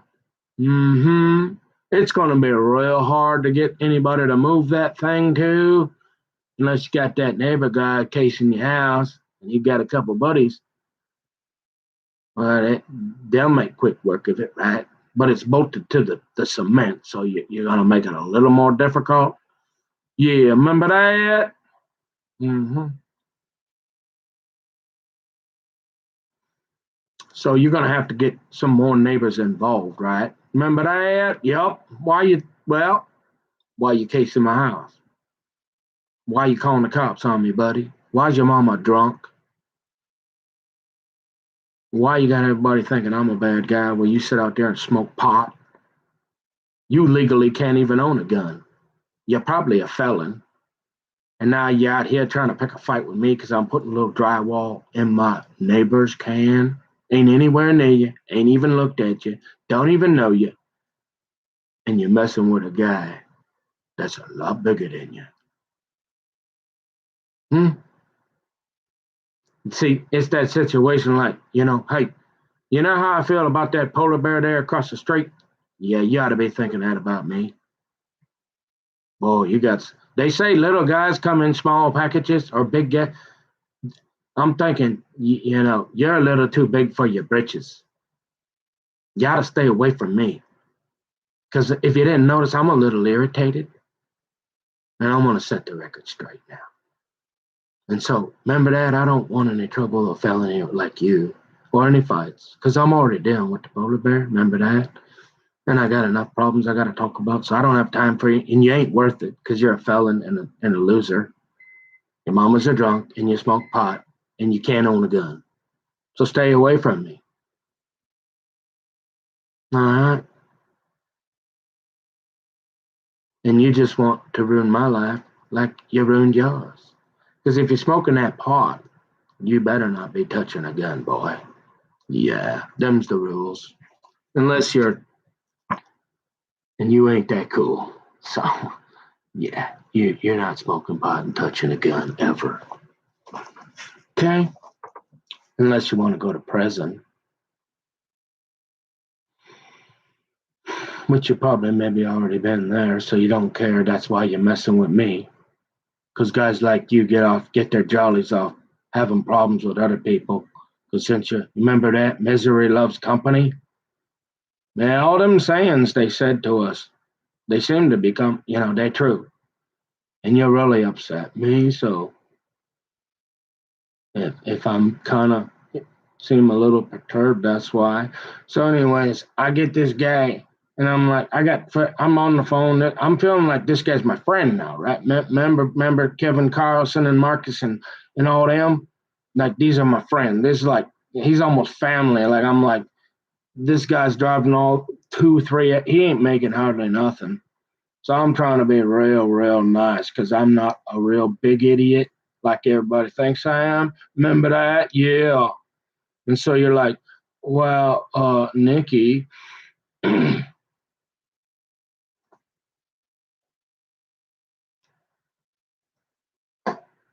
yeah, you remember that guy named Gerald? Remember that? Remember that guy Marcus? That all the good. Remember all that? I'm like, Marcus, empty your pockets. Will you show me what? Look, I couldn't get old Bubba to show me. Will, will you show me what you got in your pockets to get the girls to do that? He never did. I'm like, come on, empty your pockets, bro, please. And he's like, go back to painting that house there. And if you're real nice, I'll hang out with you one day and you can come over and take a shower in my dad's house. And I'll take you up and try to show you with the girl, how to act. And so we go up to Osceola there, hey. And he's like, normally I don't do this, but, hey, I'm making an exception hanging out with you. Just because I think you're a nice kid and my brother likes you. And maybe you're going to make us some money. So pay attention here. I probably ain't gonna do this again. I'm thinking. Thank you. Can I see what's in your pocket, sir? He's like, come on, let's go. I'm like, all right. Remember that? You remember that guy? Yeah. We going to the dams, homie. And he's like, hey. So you're like, this guy. I mean, we're pretty good buddies now. Like, I know I got to like kind of think ahead a little bit and say, hey, I know you're thinking picture, and I'm thinking we need some numbers here. Figure out if we're gonna get this thing through here without tearing the wall apart, right? Mm-hmm. But I'm not being a jerk because you've been doing this about 10 years, you say? And I'm thinking, like that lawyer, you might already kind of know I should probably not take a picture, right? Other than that, you just want to do a little recon like you're down in Indiana and figure out where the bathroom is. Or you probably should be saying, hey, give me the measurements. Oh, finally we get to that. And he's like, yeah, I think it'll go through. And I'm thinking, you ain't sure? Like, we ain't sending rockets to the moon. I gave you the numbers. You've been delivering these safes for 10 years and you ain't sure? So he's pretty sure. And I says, so then we spend the next 3 weeks. Well, you got to wait a month, right? And I'm thinking, okay, I've been through all this. I'm giving you a couple of $1,000 and now I got to wait 2 months. I mean, this better have a nice paint job. I mean, because I got to keep this thing like my wife, there that have to like forever. And so if I scratch it, That's one thing. But it better come from the factory. Perfect, right? Remember back in the day, that used to be pretty standard operating procedure in America? Yeah, not anymore. Now it's just a bunch of guys lowering your mic on saying, just be thankful you got some soup. So he finally shows up. I've been waiting 2 months. I'm like a kid in a candy store. I'm like a kid out on Christmas. Finally, I got all that money and time. I got my best buddy here I'm getting ready to go fishing with this guy. And I don't go fishing with nobody. And I'm about ready to ask this guy to go fishing or something. I'm calling him up and say, hey, how you doing, bud? Hey, we're like buddies now. And he come and he got his friend with him, some guy. And it's on a trailer and it's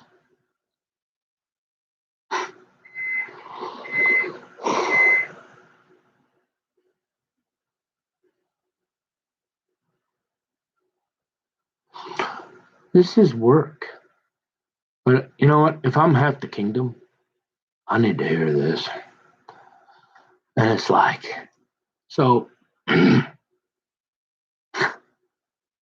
I gotta get some more coffee.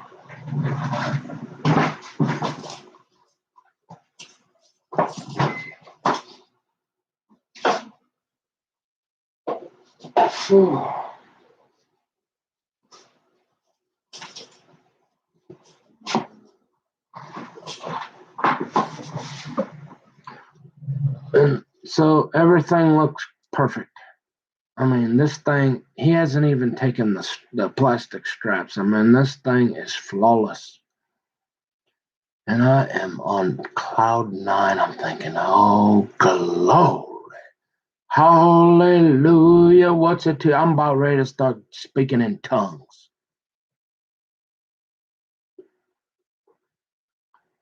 And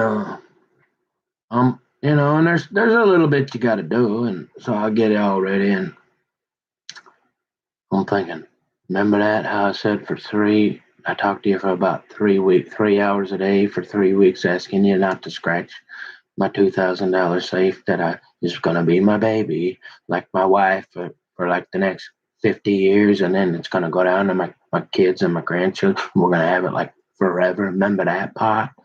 And he's like, yeah. He's like, I never really met a consumer guy that's been that serious, but yeah, I mean, I understand, and it seemed pretty reasonable, and so I'll do the best I can. And I'm thinking, yeah, thank you. That's why we're gonna leave it in the box till you get here, right? Yeah, yeah. Just please be really careful with it, because you're my buddy now, and like, yeah, I know you're not making much money. I'm about ready to go fishing with you, dog. And he's like, and he's an older guy, and he's really nice. Right? And he's a federal firearms dealer too. And I'm thinking, you know, like this is the kind of stuff I'm thinking about, right? But I don't say contrary to popular belief, you'd think, well, this guy's got diarrhea of the mouth. No, I don't. And I'll show you how, why. Like, at the point where, he don't ask for me to measure my door, right? Remember, I'm not a real smart guy. And he wants a picture only. Like I understand like picture, yeah, because you want to do a little recon, but you need them numbers too, sir. And he don't ask for them, and he's saying, well, maybe I think it'll fit. Like a few alarm bells are starting to go off, right? Right. I'm thinking this guy's been doing this 10 years. I mean, that's like the first thing I'm saying. Hey, get your tape measure out. Tell me the numbers. I tell you for to go through that door now, or if we got to take the jam off, or what, hey, you want to put it in the garage, what you going to, remember that, we're going to the dam, remember that? And you're like, yeah, that seems pretty normal, Nick. That seems logical. We know you're not the smartest guy, and all you could do is algebra, and that's why you went into accounting, remember that? Yep. But we need to measure that door and not just have a picture, right? Yeah. But you got that lawyer that won't tell you about all that? Yep. You got that home? Yep. And I don't know what else. And you're like, And then he tells me he got the federal government to issue him a license to sell firearms. And I'm thinking, hmm. And your first question is not, hey, how wide is that door? I'm thinking, how are you a federal firearms dealer? But I know if I say that, you're going to be like, hey, I ain't making much money here, and you can go screw yourself like that lawyer was about to do. So I refrained from that comment, thinking I can get through this. So we get it on the trailer out there finally. It's in the box. I'm about ready, remember? I'm pretty happy. I'm thinking, all I got to do is get this in here without scratching it. And remember, I've been on the phone for 3 hours asking this guy. I know you only got so much control. Most control is you take what you call the factory and you say, hey, this guy's a little. He don't want to scratch on his safe. He's giving us a couple thousand. Yeah, we try to do that. I mean, I understand there's mistake. Forklifts hit things, but we'll put a little extra note on there, or maybe a little extra packaging. You can pay for that too. Maybe $150, and then it'll get a little extra care, and that's the best way we do it. I'm thinking, I'll do that. I got to keep this thing forever, and I kind of like things, like when I buy a computer, a $1,200 computer. I expect there to not be a scratch on the screen. Now, if my kid comes along and scratches it, that's one thing. Or if I drop it. But it used to be in America where if you went up to Best Buy and you was like, hey, here's $1,000 in $50 bills. It's not a wheelbarrow full, but hey, do you mind if I get a computer that has no problems and no scratches on it? They used to be like, oh, yeah, we can do that, no problem. Wait, hey, hold on, I'm gonna go in the back. I'll be right back. And then you'd give them the money. You go home and you're like, oh, this is nice. There's no scratches on it, stuff like that. And so remember, but we're at the point. So I did measure it finally, and I'm like, hey, can I get that through the door? And he's like, I think so. And I'm like, all right. I don't know how you got an FFL, but hey, bring me my safe. And I'm saying, hey, remember that? And I'm like, you want to talk about being down to bushwhackers and woodies, honey? Hey, you ought to take a look at me and give me a little go, sweetie pie. Yeah, I'm just saying. Look, yeah, I know there's some guys out there that got more money, but I mean, look, yeah, you're gonna make a few compromises here and there, but you're gonna get me at one of the. Remember my grandma Lois? Yeah, they don't make them like that no more. Yeah, I mean, we're gonna have a little less money and all that, but I'm a pretty nice guy. You want to think about it, yeah? Remember them books there, still in the plastic, and I'll go get you this really, really bright pink highlighter if all you do is have a cup of coffee with me. Remember that? And you're like, hey, how do we get this in here without scratching it? And you're like, okay. Hey, no barking. And you're thinking, okay. So now, remember, he can only be here for about an hour or he's losing money and he's not going to go fishing with me, right? And so, and we're probably not going to be friends anymore. And I'm probably going to be really pissed off, part polar bear again. And I'm thinking, so he's got his jacks and he's got some guy that's never done this before. And so we're kind of improvising here. And it's, you got a 2,000 pound safe, right? And it's like 8 foot, it's pretty tall, pretty wide. And you and your buddy case in my house when it's bolted here to the cement. Yeah, like you're gonna have all the neighbors and everybody, the chief of police in on it to get that thing out of here. Remember that? And so I'm like, hey, we going to the downs. And like, I'm thinking, okay, remember now, Butcher Bob, please don't scratch this. And he's got these big jacks, right? And I'm thinking, I did a little, remember how I like to do a little research? So they got these machines that you can, if you got three guys, you can gently tip it over, especially when it's not tall enough to get through. And then, but then it's got to be. I ain't gonna go into it, but the rub is you tip it down on a cart, kind of like a that cart thingy that I used to deliver firewood 1,000 times at my daddy's house in Orange County with like all the rich golfer guys and like the super duper like you want to talk about really cool like I'm pretty sure that most of them don't have goats, but they got really pretty wives and daughters and like lots and lots of money, and they like to chase that little white ball around. Oh, and by the way, the ocean's right over there, and I'm in my $1 million house, and I'm giving you like $50 because you dropped that firewood off.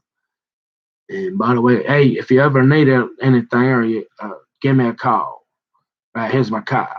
And you're like, yeah, what's up? We going to the downs, homie. And you're like, yeah, see you later, buddy. Hey, bro, I see you. I've seen you about 20 times. Yep, you know that little cart thing? It's like that. And you're like, you tip it over. And I'm thinking, will you bring that thing with Bob? And just in case. He's like, I got one of them. But he's like, just take a picture. And finally I'm like, well, here's the number. And remember that? I think I can get it too. I'm like, you got to know if all you're bringing them jacks, right? And so he didn't bring that card. Why? How he is selling federal firearm dealer? He didn't bring the card, and now you get these jacks that will scratch the living crap out of the. And you say it's just the bottom of the safe. Not all safes are painted on the bottom. Even the really expensive. Well, I don't want one of those then because I don't want to pay 10,000 for a safe.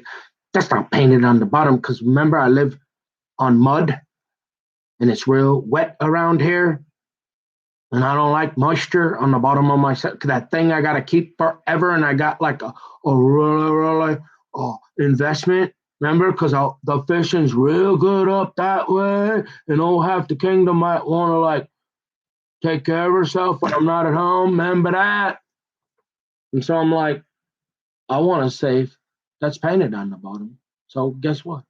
I ordered a safe that's painted on the bottom.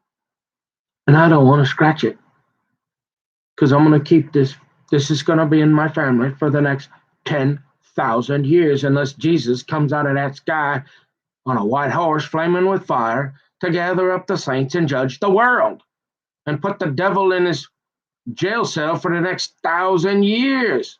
And I'm thinking, I don't want to scratch my safe. We've talked about this for about 2 months every day. You didn't bring the cart. You didn't ask me to measure the door. You've been doing this 10 years. At least you brought it in the box. So I know if it's scratched, it happened at the factory and I'll call them. Okay. If you're going to scratch this thing, I'll go on the internet and buy one for $100. I'll bolt it to the ground. I don't care if it's scratched. But if I'm doing all this, giving you 2,000 for it, and once this thing is bolted to my floor, I don't care how many times that guy cased my house. I mean, he's gonna have to like have the neighbors and like my neighbor in on it, and they're gonna be watching me when I leave. And him and his buddy are gonna be out there smoking pot like punks. Remember that? And his mom was so drunk, nobody cares. And they already don't kind of like you, so they're making stuff up at the Home Depot. And now you got the polar bear on you. Yeah, you're starting to have some bad days here, Nicky boy. Yeah, and I'm ready to go. I'm ready to get out of Dodge. Your mileage is gonna vary though, son. So be careful. But you got them credit cards because old Savage didn't. Wait, how did your dog get all them gashes on there? Was somebody in your house, Nicky boy? Hmm. How'd your doggy get hurt? And why is Savage looking for a doggy? Why is conservative Christian looking for a doggies named Princess and Precious? And then his buddies telling me, hey, you might make a good housewife. They had a lot of strange stuff going on, y'all. And it ain't me. And I says, well, Butcher Bob, that's his name. I call him Butcher. He used to be Bob. And I named him Butcher Bob. Yep. And so finally, well, you guessed it, because he wasn't sure, but he's got a license from the federal government to sell firearms to people, but he ain't sure if this safe will go through my door. And y'all worried about me? I'm glad he's over in Wisconsin. Okay? I'm just saying. And so I'm saying, hey, I figured this was going to happen because if things just keep going kind of bad for me, then I'm thinking, hey, okay, garage? No, because I got this guy here casing my house. This was after. Man, that's really not a cool place to put a safe. I don't care if it's. I don't care if it's bolted to the ground, because it's too easy for criminals to back up a truck during the middle. Remember that 10 o'clock in the morning when that 10 out of 10 show up and there's nobody else around, and you got a couple neighbors and a drunk mama in on it? Yeah, it's pretty easy to blend. Oh, and then maybe we had a dirty cop or two, and we got a couple on the take, and a pissed off polar bear, and he's like, I didn't see nothing. Remember that? And you're like, couple guys back up their truck. They just look like they're doing some work in the neighborhood. Remember that? Oh, and now your garage door's opening, and you took your oh, did I tell you that? A couple times, my garage door, I take my garbage out in my garage door, and I asked the guy, yeah, that happened. We got these frequency things, and I'm thinking, remember, external combustion? You wonder why I'd be worried about a polar bear in plexiglass spontaneously. I like steel too, bad boy. And I say, hey, if my garage door is opening and closing on its own, and I didn't push any buttons, yeah, I'm thinking that's a little weird. And now my doggy's got these gashes in there. And now I got a couple guys casing my house, and they backing up in a truck in the middle, and there ain't nobody around. They just look like they're from the neighborhood doing a little work. They're in my garage, and they driving Miss Daisy right out of here. Yeah, it don't matter if it's bolted to the ground. And you wonder why I'm a little cautious? Yeah, I was in the security when I was a little kid. You want to talk about Fort Knox? Mm, yeah, she's locked down like that, eh? And so you say, oh, I knew this was going to happen. And you're like, coffee.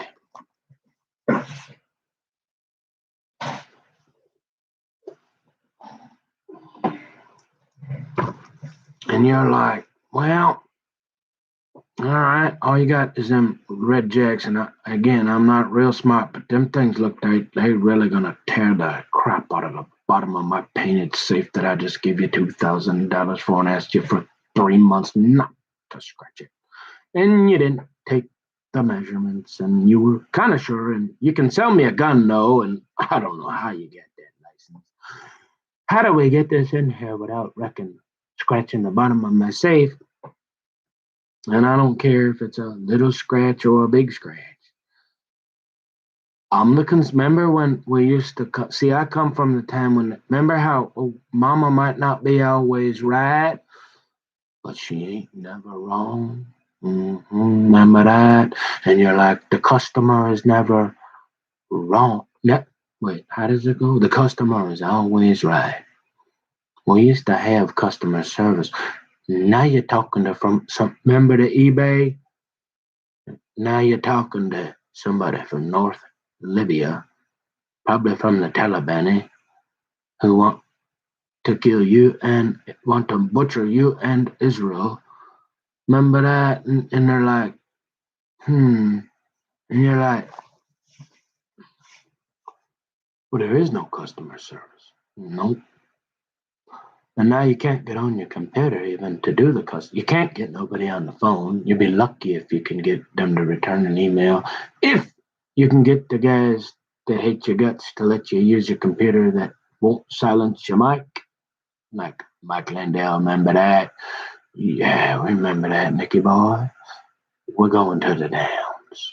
And I says, hey, Bob, buddy, I don't want that in my garage. What I gotta, I'll take this here door. I'll get out my chainsaw and I'll cut that wall off before you scratch that safe. And he's like, I've been here for an hour already. I gotta go. I'm not making any money and I'm getting real pissed off. And I'm thinking, yeah, this stinks. So he's in a hurry now because he's losing money. And I'm not gonna knock the wall down, and I'm not gonna mess with that jam, because that's just a big mess. And I don't know what to do. I'm like, Bob, you got to take this safe back with you. And he's like, no, I'm not. And I'm like, yes, you are. I'm not accepting that. And he goes, I'm gonna leave this here on the grass then. You're keeping this. And I'm thinking, you're not my friend anymore, and we're not going fishing. And I'm starting to get really pissed off too. And I'm thinking, what do I do? So, uh, so, so we had to cut the pallet off. Because remember, I had talked to him, I had measured the pallet, and he's seen about 10,000 of these pallets, and he knows that they're 15 centimeters high and 75 centimeters wide. Because he sells guns to people, right? So he knows this because he wants to know when he gets there the safe.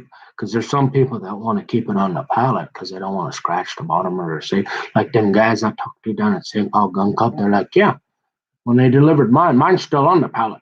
I'm like, yeah, that. I'm like, show me what do you got in your pockets that they'll do normal stuff for you. And I'm like, empty your pockets, man. Show me how you're doing that. And so we get the only way it's going in is it's coming off the pallet. And now you're like, but you're gonna scratch the living hell out of the bottom of that safe with them there pallet jacks. hmm And he's in a real big hurry now. So we get that off there, and I'm like, okay. Remember, I didn't stay at a Holiday Inn, and you're not like that lawyer preemptively saying, "Hey, buddy, you look a little neurotic. You're getting a little worried about scratching your safe. Do you got like one of them moving blankets or something? Because I've been doing this for about 10 years, and these pallet jacks are about to butcher up the bottom of your safe. And do you have like some cardboard or something we can put under the safe so that we don't scratch it and I don't look like I shouldn't be selling federal firearms?" And I'm thinking, no, you didn't ask me that. But I figured that out on my own again.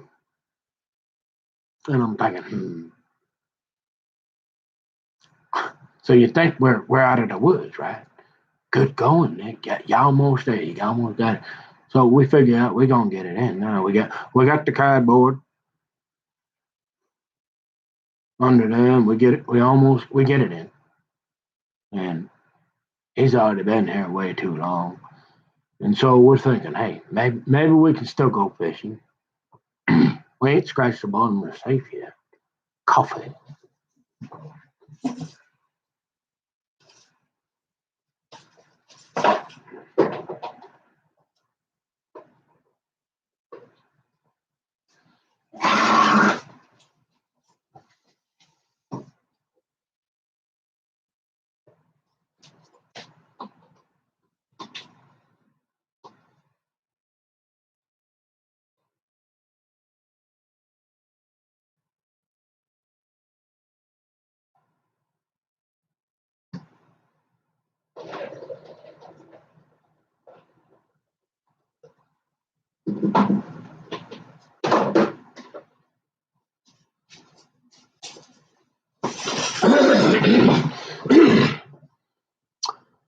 And you're thinking,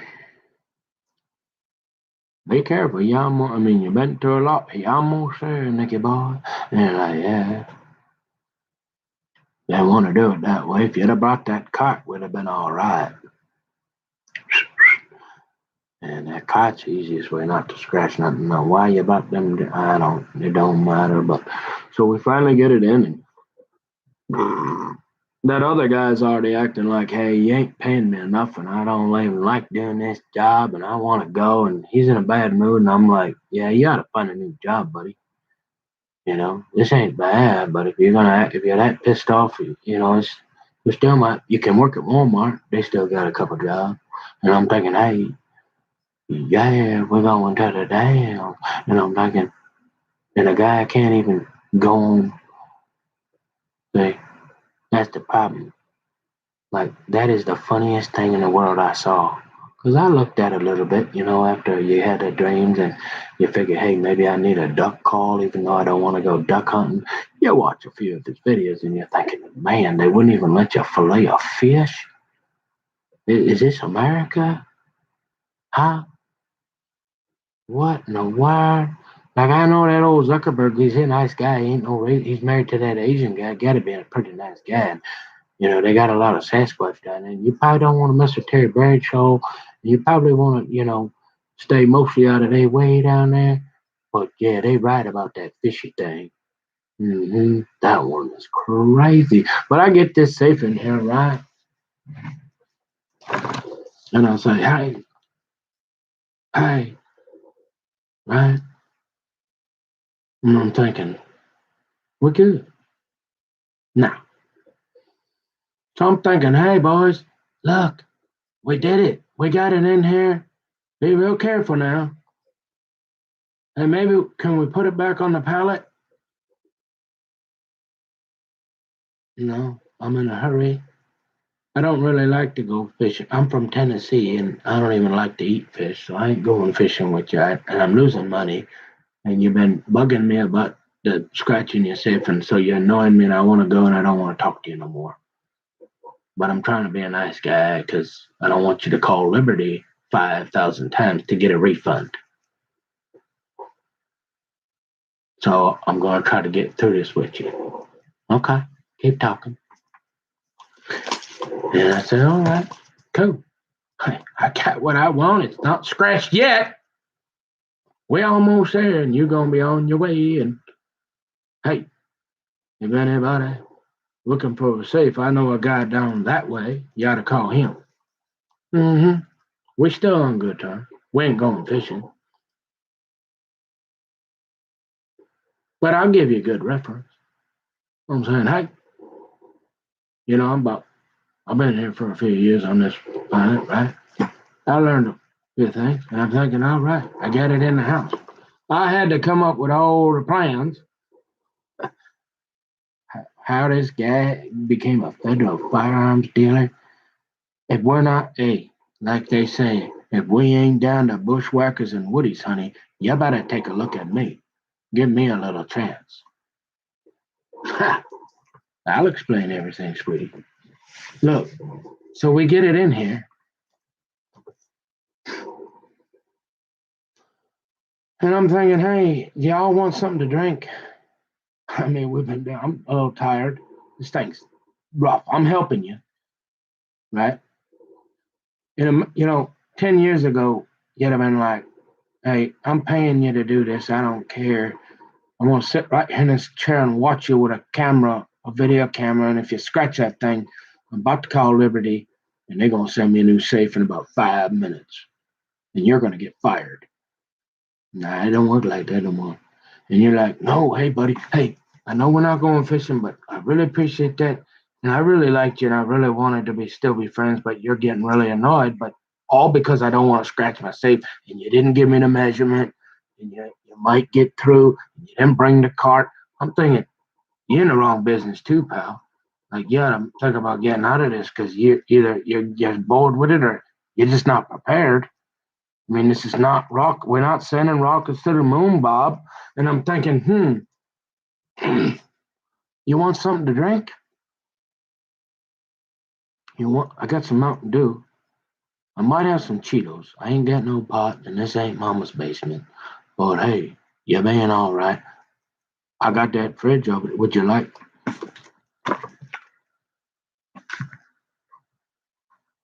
And they're like, yeah, that's a great idea.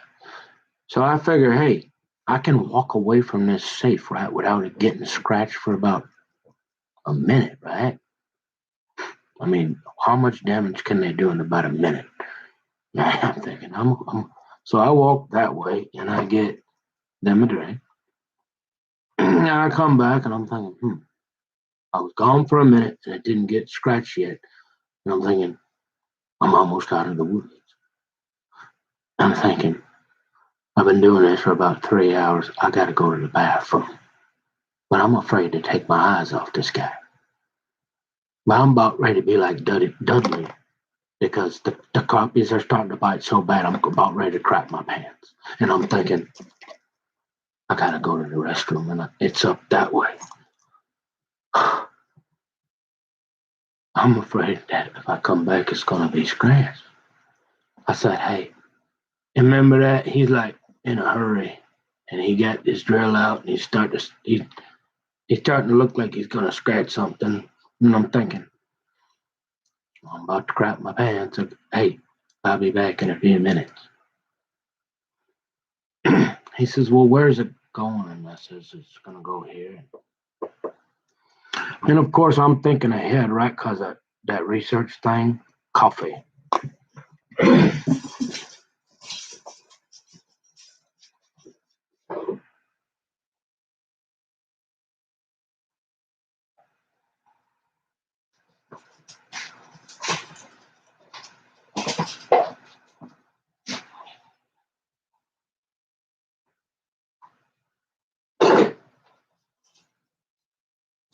Hey, you know what?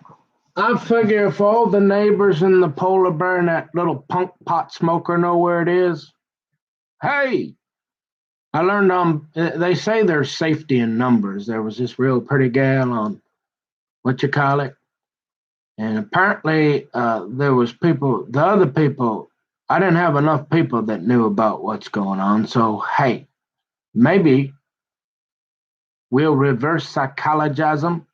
And so yeah, you and all your polar bears kind of know a little bit about me, but now maybe a few other people might know about me, right? So we're kind of even, maybe, unless you're above the law, or maybe I know a couple guys that like to chase white balls around. Remember that? So you're like, well, why are you telling everybody this here? Well, if the guy that smokes pot is casing my house and he know where it is, I'll just go ahead and tell you too.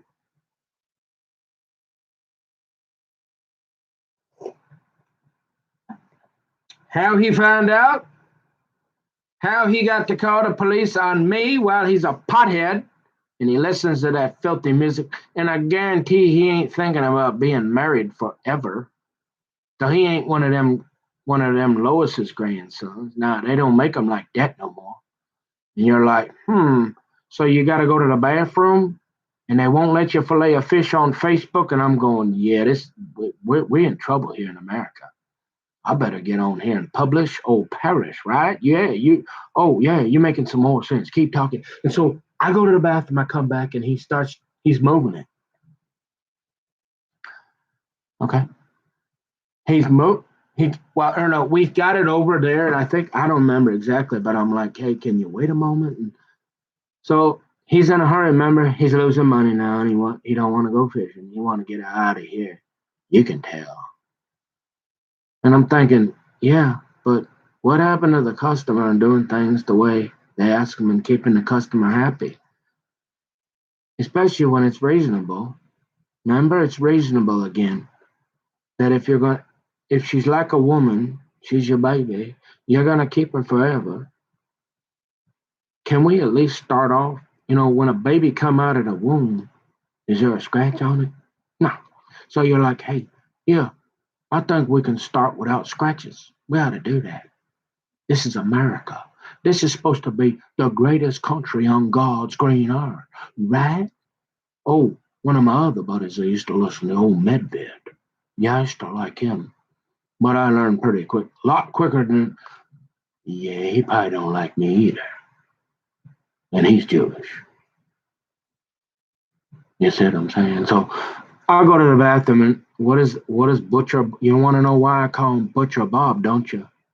Oh yeah. Why did you call Liberty safe 500 times? Because I had to. Oh, you mean you can't return anything anymore? No, Bob was gonna leave it on my. He wouldn't even take it back. He was gonna leave it outside. And I thought, well, we better try to get it in here without taking a chainsaw to that wall. Pretty reasonable again, huh, Chief?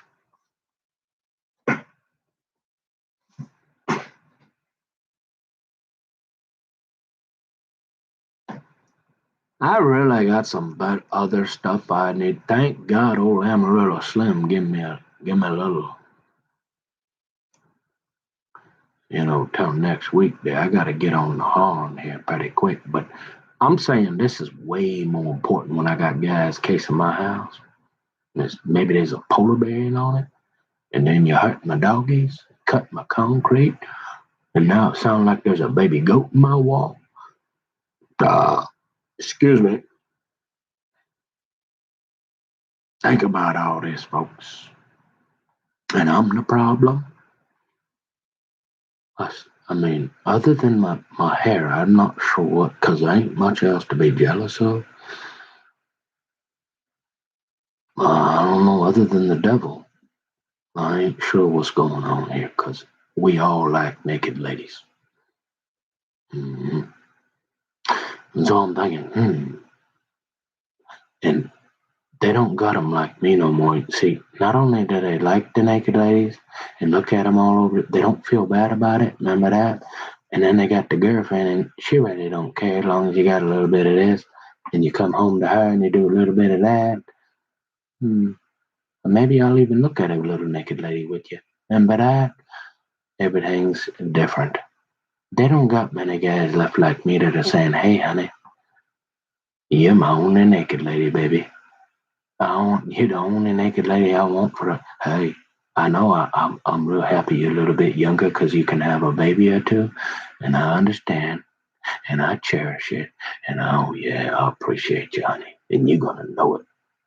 And I'm gonna do my best not to ever look at any other naked lady or think about them. Remember that when we used to do that? We going to the downs, homie. What you gonna do? What's up? Hey, and you're like, what's, dude?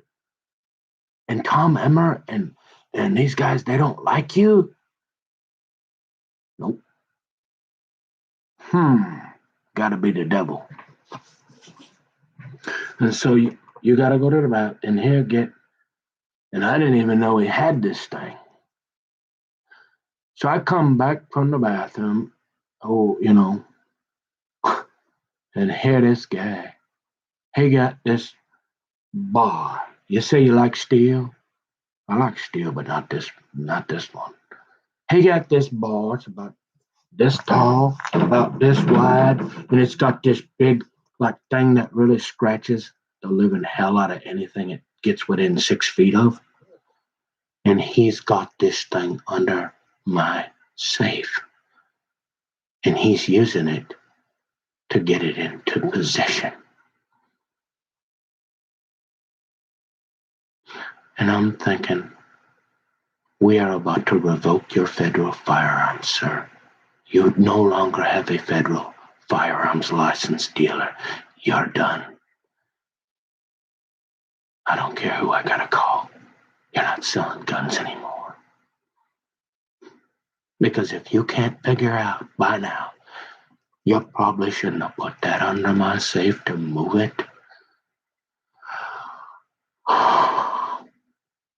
You ain't got the brains, and it ain't safe for you to be housing guns. And I'm really, really pissed off.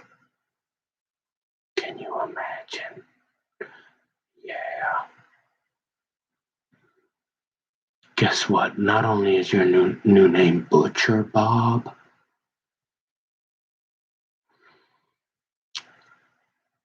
oh, you're not getting a good. I don't care. Oh, fishing? What's that? I am. What's your. Who are you? I've never. I don't know anybody that sells safes or guns anywhere that way. I've never heard of that. Who's that? Oh, Butcher Bob? Remember that? Yeah. I'm think I got steam coming out my ears now. But I'm not a felon yet, right? So I'm trying to keep calm. And I don't like the SWAT team and I don't like jail. And I'm thinking, why me? Well, why again? What did I do, Lord? Mhm.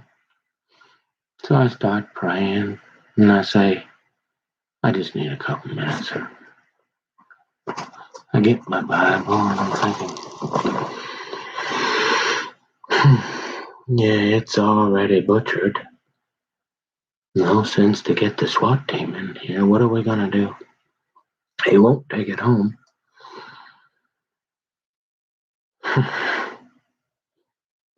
We're not friends anymore for sure. No matter what. I'm never calling you for anything. And I can't believe it. Like, you can't make it up. Like, you'd either have to be so stupid or doing it on purpose, right? And I'm starting to think it's like this shit they say, it's on purpose. It has to be. Nobody's that dumb to want to do something like that. And so we talk. I'm like, you got to take it now for sure. And he's like, no, I'm not. And we can leave it right here for you. And I'm like, what I got? I was smart ahead because I knew that I didn't want it on. I was gonna, I'm gonna vault it to the floor, obviously, and you want to put a rubber mat.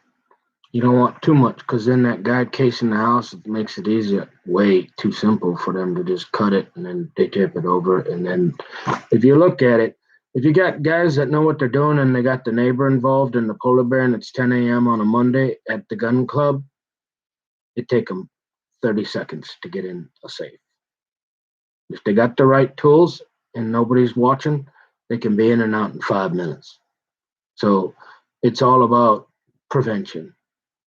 Remember that? Lock the windows when you're about 2 years old and make everybody sweat bullets at 1 a.m. And that crazy drunk lady that wants to call what police and she's going to tell you about it every 5 minutes. That one, yeah. So all you can do is you got to have friends. So I learned that you can't get along in this world without being friends, but when how many can you take when the drunk mom and her pothead kid are casing my house, and then the polar bears writing all that just because you asked his daughter to have a Bible study and you told her, hey, they're still in the plastic, and you accidentally see her up at the golf course and you weren't bugging her and you finally get her number and you're like, whoa, we're getting somewhere here maybe. And so you try a couple extra times and finally she says, leave me alone, and you do, and then they write that about you, and then you got the Home Depot, and it's tough to, it's gotta be the devil, right? Because you got a guy who likes naked ladies once in a while, ain't married, but he's a good guy. He's old Lois's grandson. He carried that Bible around and he's trying to talk to us about it all the time. And he's like trying to live by it. Remember that? And you're thinking, how did this guy get a crowbar with Butcher Bob underneath there after all that? Huh. Only in America, only on purpose it would have to be. Because if you're smart enough to get a FFL, you're smart enough to get a safe in the house without scratching it. And so I'm thinking, I want you to leave now because you won't take that with you, and now I got to deal with Liberty. No, I don't feel like getting a felony and like going to jail with all them big mean guys, you know.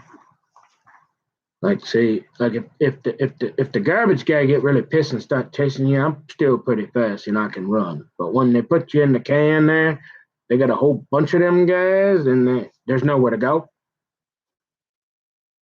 and so they can like touch you and stuff and get. But it's real easy to you know what I mean? Yeah, that guy. We're going to the downs, homie. That's what's up, Chief. And I'm saying, hey, yeah, you a little weird, but I'm telling you the truth. And I'm a little irritated. I've been here for 10 years and I've kind of had enough. And you should reasonably understand it. I think we should just have a gentleman's agreement when we say, hey, we threw a strap out there for you. We tried to give you a chance. You know, you knew we was going to try to turn you into Forrest Gump with a pothead and a polar bear, right? Why didn't you go? Well, 'cause these colors don't run. And my mommy here, remember my mommy been here for 25 years and they put in all my people. And my daddy here, my dad, and oh, by the way, I own this place and I ain't really done nothing wrong. So I ain't your goat. You got my attention. And I'm saying, hey, it's time for breakfast. Yeah, more coffee. And I'm like, you're like, well, what about this guy here? Yeah, you don't want to go to jail because we don't like you. Can you imagine what it'd be like for you up there in the county bar? Yeah, you better stay away from that polar bear because he's just salivating trying to find something to put you in the can because he works for the task force. And now you talk to his daughter? Oh, and they think you're half a weirdo now because you're in love with her and never did like to begin with. That's why we did the Home Depot and we got the punk over there across the street casing your ass and now you're talking about it because we gave you no choice. It was all, you know. I don't know exactly what we're gonna do here, but we're trying to get you out of here, and it ain't in the can. But your daddy said he might take you if you can, like, maybe be nice to that Leslie and just try to stay out of her way.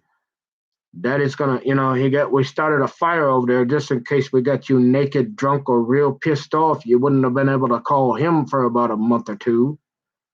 And so we say, hey, but he still love you because he watched most of your videos and he's your dad. And by the way, remember that? He knows all them guys that chase around that little ball and try to put it in that little hole. And everybody's else like, why do y'all do that? Like, isn't there something better to do with your time? And you're like, no, we like this. You got to be pretty talented to take a stick about this long and it's got this little piece of steel on. Remember, you like steel, don't you, bad boy? It's got this little thing about that wide, about it like this here. And remember, the ball's white, so it's tough to see, you know.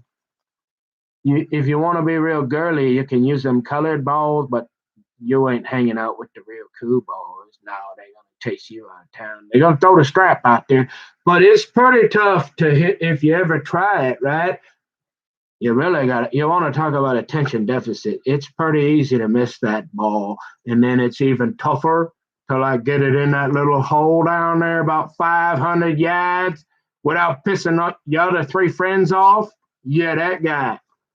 So my daddy, he know a few of them guys, and they're super, super duper. You want to know they're really, really, really cool, and like that, some of them got like a really, really, really lot of money. Yeah, them guys.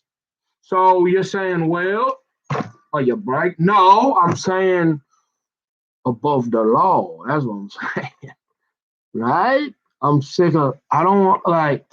I don't know who they are. You're above the law. You must be, right? And so you say, hey, come on. You're getting a little distracted here, Nick. So you say, well, you don't want to go down in there because I mean, you're lucky you're not in there, but we only gave you the choice to tell us what happened and everything with everything because we don't care because you're kind of a weirdo.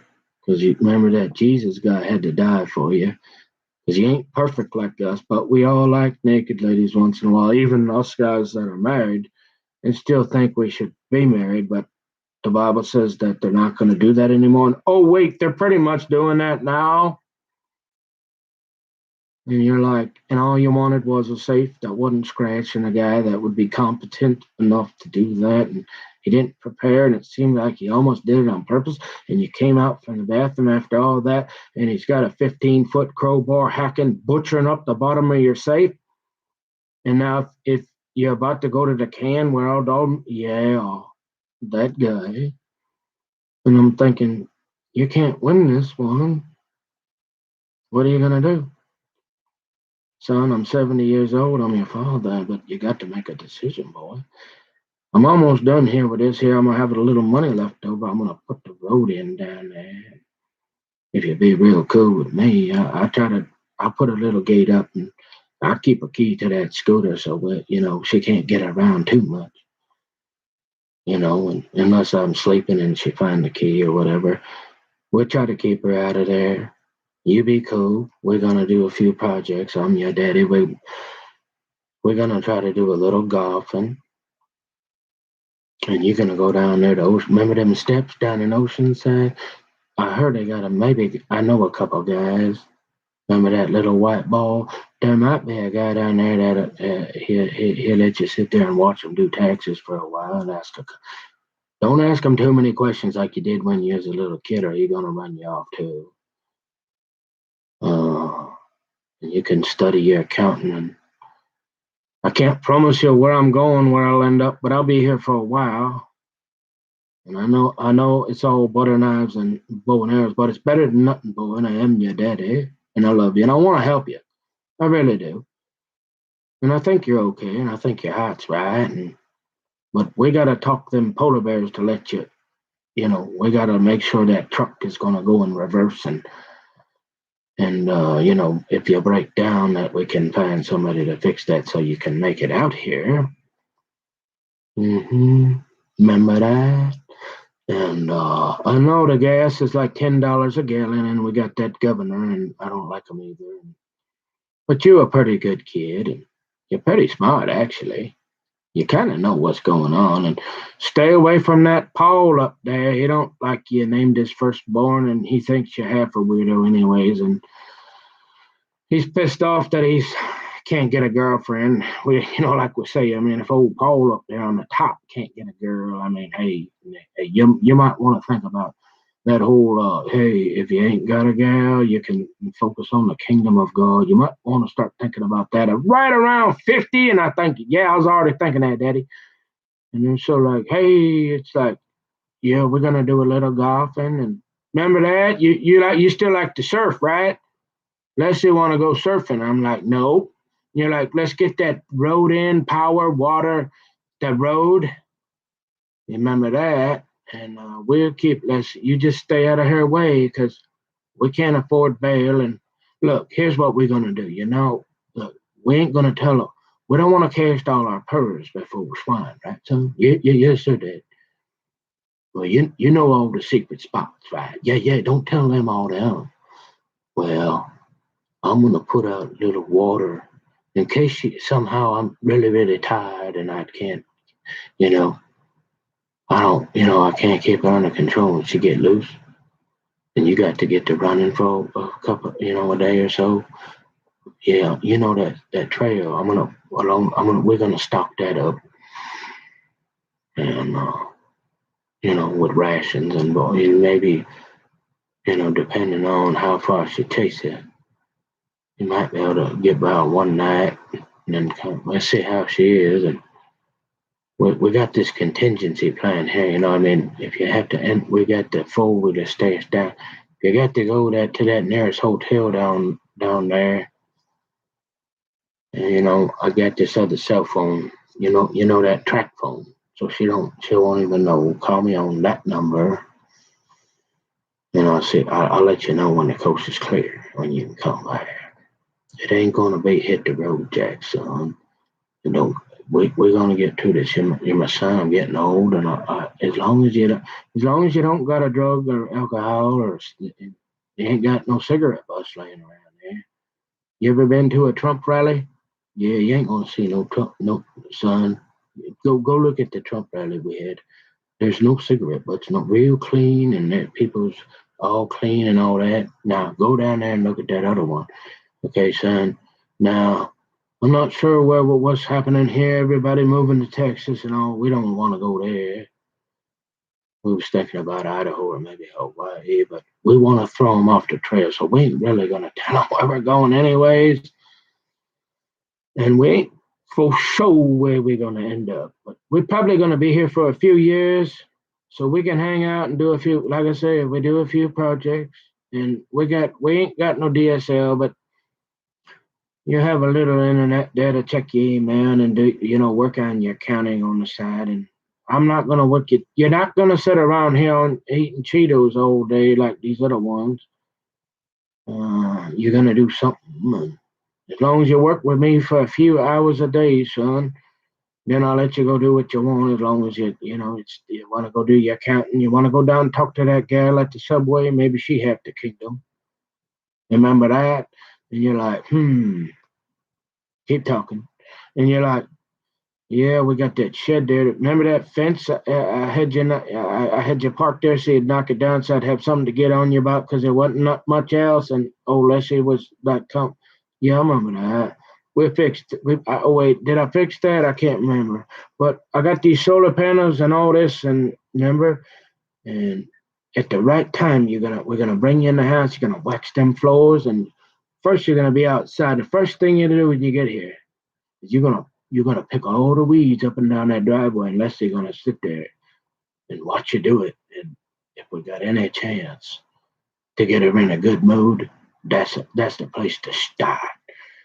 And then after that, we'll see if we can get you in the house and wax these floors here. And boy, after that, I mean, I don't know if that don't work. Yeah. I mean, I don't know what we're gonna do. You just gonna have to stay away from her and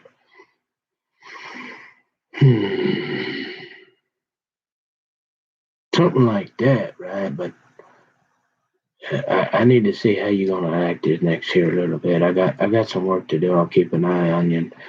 I'm gonna talk to a couple of my buddies, and we'll see what we can do. What's going on there in Minnesota? There, I'll see if I can get you out of there without that polar bear eating you. And I'm saying, okay, Daddy, I love you too. I didn't never mean to cause you any problems. I never meant to be disrespectful. But man, I was really excited when you put that there. You had that, that yard right off Highway 5, and it's like right down there at the bottom of the hill. Like I can go anywhere in any direction and be there in about 45 minutes. I mean, that's how we make money, Daddy. Not going way over the bond zone and burning for $100 of gas and then waiting at the stoplight for 4 hours. I can't make any money that way, Daddy. We need that yard, and I'm ready to take that business over. But oh snap, you sold it and you didn't call me, and now I better focus. I better get busy on this accounting with old Amarillo Slim before he get pissed off too, right? Well, finish a couple of your stories and get back to work, son. And you're saying this guy had a 10-foot crowbar and he butchered the bottom of your safe and he won't take it. And now you got it and you ain't happy. And you're thinking, well, what do you do? And you're saying, hey, I ought to be able to call up and briefly explain this. It ain't going to take me 3 hours. It's going to take me about 30 minutes. And they're going to be like, guess what? This is the greatest country on God's green earth, and we are liberty safe. We're like the baddest safe on the planet. Oh yeah, we're sorry. That shouldn't have happened. And you know what?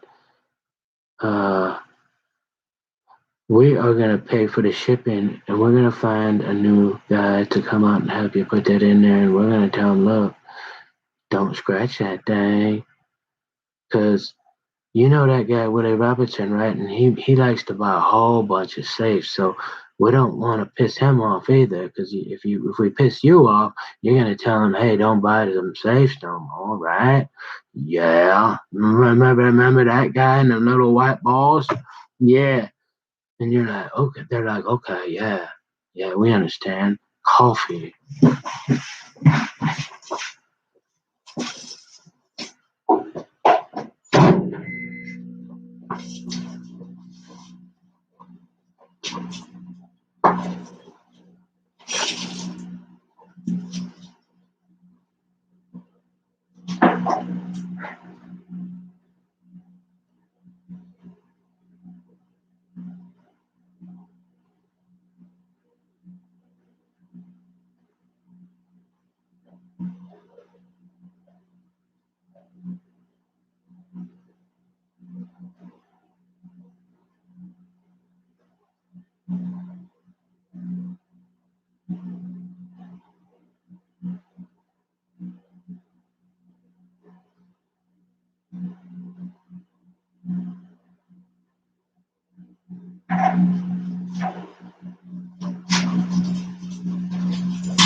And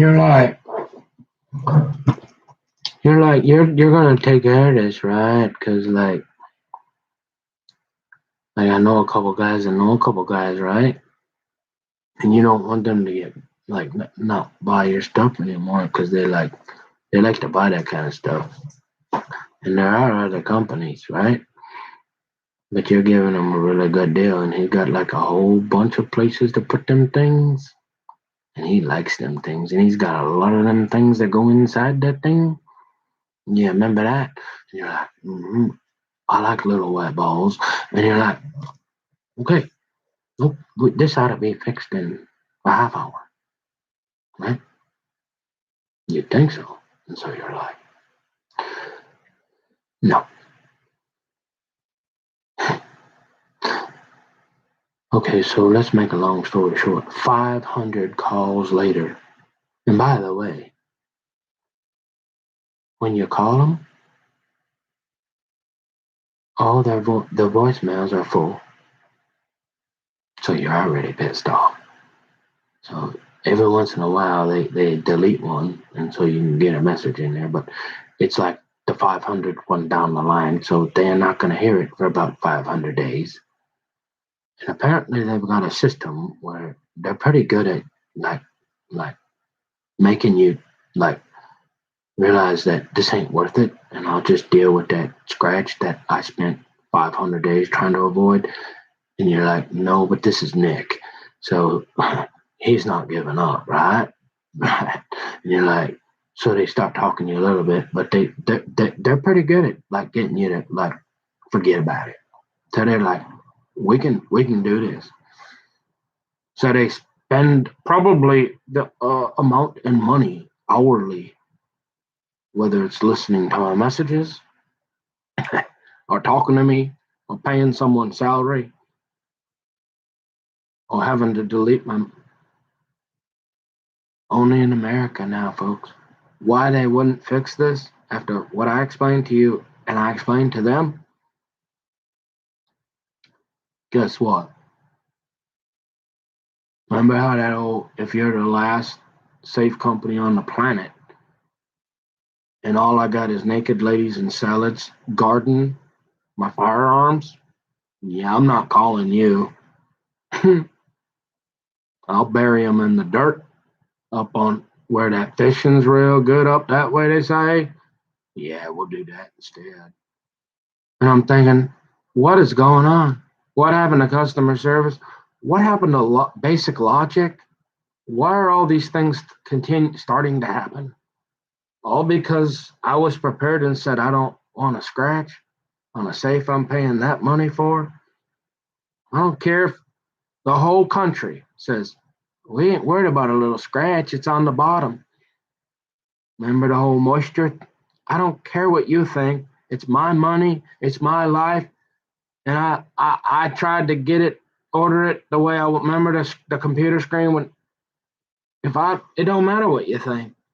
If I'm doing it and I'm buying it, it's reasonable to say you can't sell that to me with a scratch on it, or I'm not taking it. No, they proceeded to fight me tooth and nail for like a month. So finally, after a couple of weeks, I'm thinking. So finally, well, what's the next thing you do, right? Well, you probably try to find like them owners of the company. That might be a good idea. Remember them little white balls?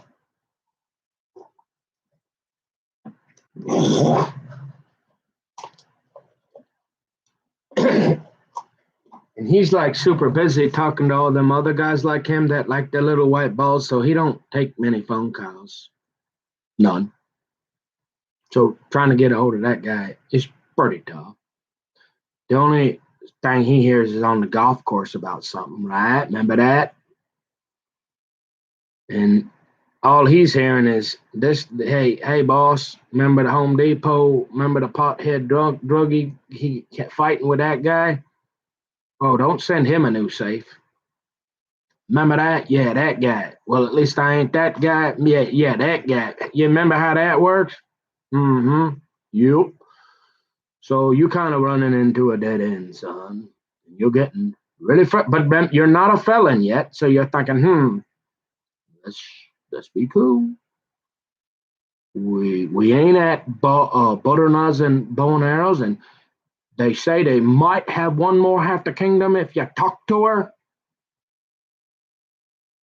But the polar bear there just said, no, I can't talk to her. And like, he wrote all that stuff about me and like want to hurt me and eat me now. And you want me to talk to another girl? No, not unless you got salad in hand. I ain't talking to no girls. Like, unless they send me a direct message saying, hey, I want to marry you and meet me at the courthouse. I got some rings or something. Okay. And then we hurry up before they write some paperwork or call the Home Depot or that guy, that pothead across the street. Let's hurry up before they get to that. Let's go, honey. Yeah. I'm thinking, nah, I ain't talking to no girls ever again. Never. Again. Never. And I'm serious. Because I still like fishing and I still like pop cans and I still like accounting. And if I be cool, I'm thinking maybe they won't lower my mic. But I don't, after watching Mike Lindell, I don't know how that is possible anymore. So I guess maybe they won't destroy my computer.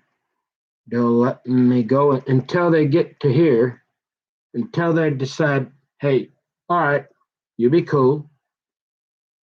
Since you know everything, kind of stop talking, maybe go out to your daddy's, and maybe we'll have a girl show up with salad.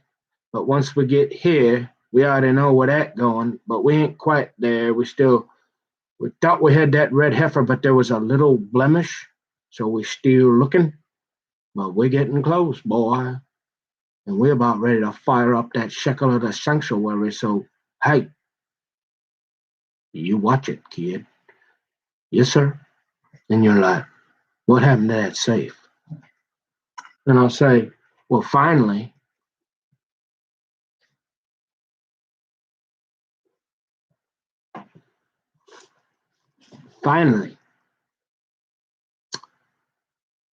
And then I get this lady, she says, we're going to do the return. All of a sudden, she's sick and at home.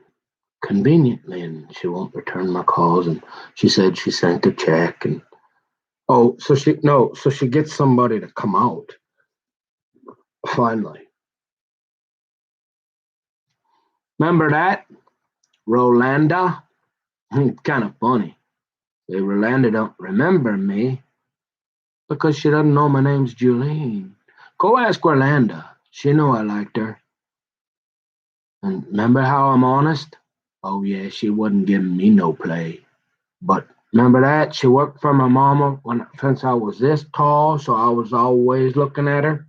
And I was thinking, hey, half the kingdom. She's like, get out of here. Leave me alone. I work for your mama, and you ain't cool enough to be talking to me. Get away. Yeah, but she was nice to me. Ask her.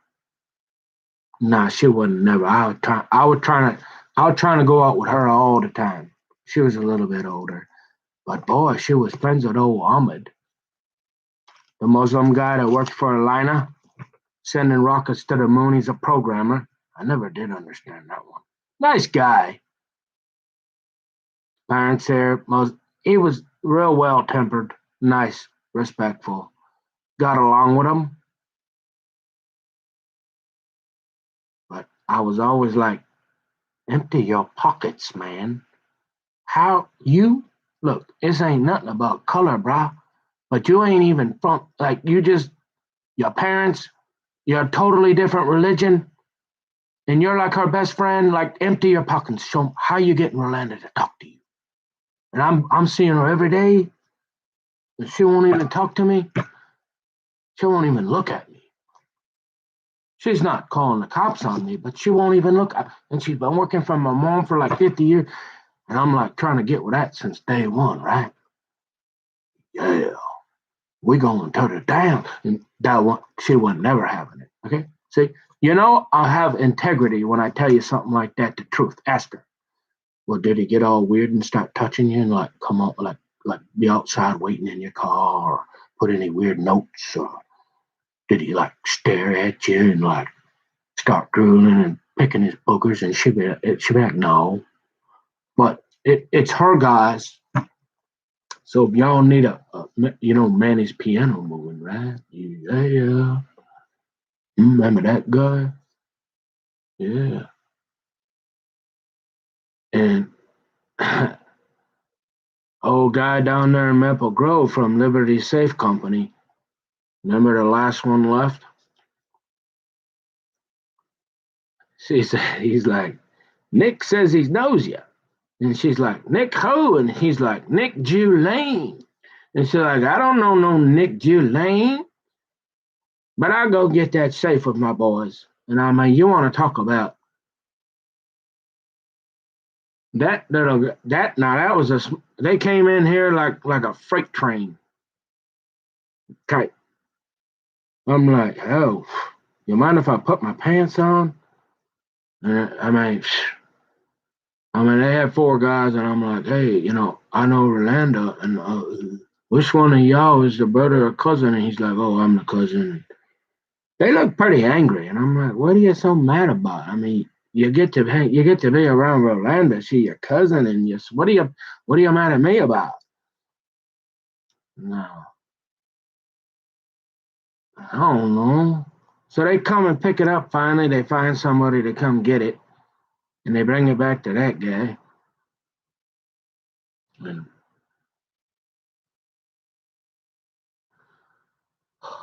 so I seen Rolando up there with the fireworks. You remember Forest Lake? Remember that?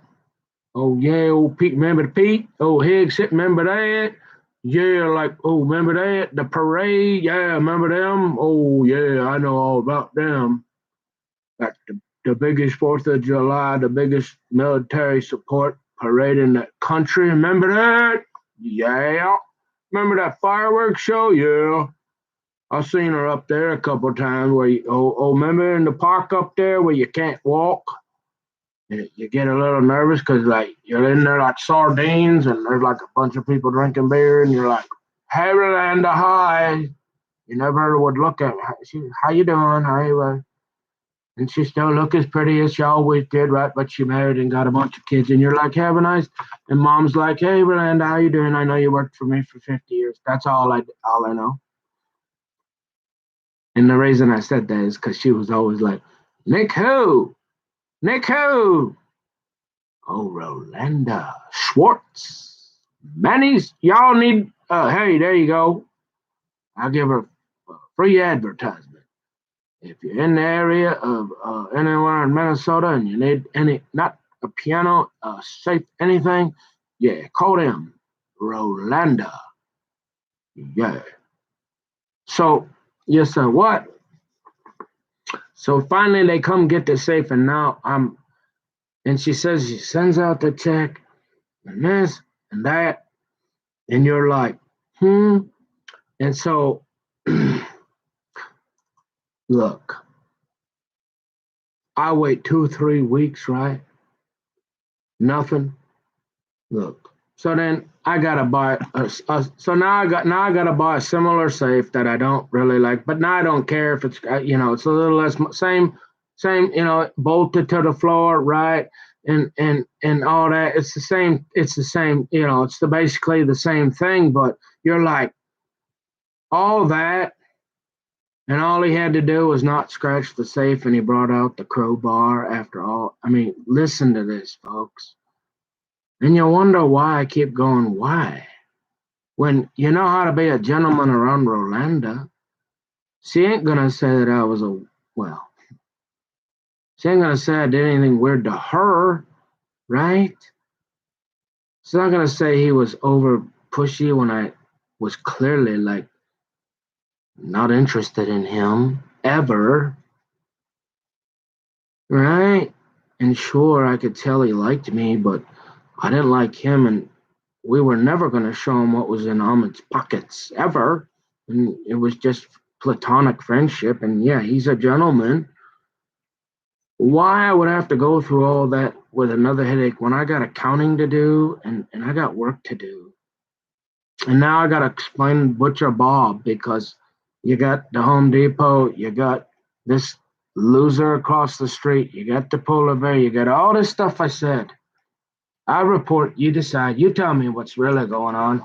Because remember, we all like naked ladies. Yeah, they're really pretty, especially them real skinny ones like my mama and Alice when they're young. Mm-hmm. Remember that? Yeah. Mm-hmm. So why all this has to keep happening? But obviously silence was not working.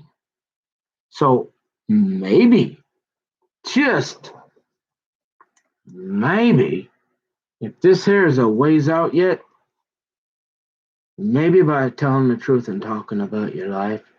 Not that anybody cares or hardly anybody's gonna watch, but maybe 1 or 2 people will be like thinking, hey, this guy's gonna indict himself, and that's why we're watching. But then they watch and they go realize we ain't got a whole lot here. This is gonna take a serious prosecution, and it's gonna take a whole lot of time and a whole lot of money. This would be a lot easier to make a few phone calls and say, hey, as long as this guy don't get drunk and start running around naked outside his house, let's leave him alone till we get to this. You know what I mean? And we're gonna call up Rolando. We're gonna do a few phone, make sure corroborate his stories with enough people that won't lie. And remember, I took that statistics class. So just with the laws of probability, you're gonna find 1 or 2 that are lying. And remember the game of telephone with Tammy Diedrich, Half the Kingdom? We're still trying to figure out how you sat within 1 foot of Tammy Diedrich since you was this tall till you was about this tall, and it didn't dawn on you to get her phone number? Now, I couldn't sit still. I wasn't thinking about it. And you mean she, even though you was the most fidgety little feller and probably annoying the living hell out of her for 10 years, and she couldn't study and had to go home every night, and she wanted to go out and play with her friends, and she had to sit around and do her homework because she couldn't do it at school because you were sitting around her, and she never moved one time? Yep, that one. We going to the Downs, boy. Yeah. You're like, what? Coffee. Yeah, so we're like, hey, like maybe we ought to just. This guy's like really telling his stories, and he's like really telling the truth. And yeah, we don't like him. That's why we've been doing that. But now he's talking, and the whole world, well, potentially the whole world knows this guy is just kind of a jerk, I guess. But he only likes naked ladies like everybody else, and they don't make him like Lois anymore. So he trying. Kind of slow, stupid. We know that. But nah, he didn't get weird with nobody, right? So we should probably not believe most of that stuff, and we should probably not allow him to do it anymore, and let this kid have a second life, and not hurt him, and not make stuff up about him until we get to hear. And he already said he don't want that, so we know where that going. But we ain't there yet, and the fishing is real good. So if he go way up there and stay away from people, and don't get naked and run around and be a weirdo, hey, let's let that guy be. And then he might go out to his daddy's. We might find one last little Happy Kingdom to say, look, you got about 5 minutes to ask me for my number, man, and otherwise you're never about to see me again, and I can't make it any clearer. And I swear, I promise, if you ask me for my number, I won't get a restraining order on you. Maybe. That's what's up.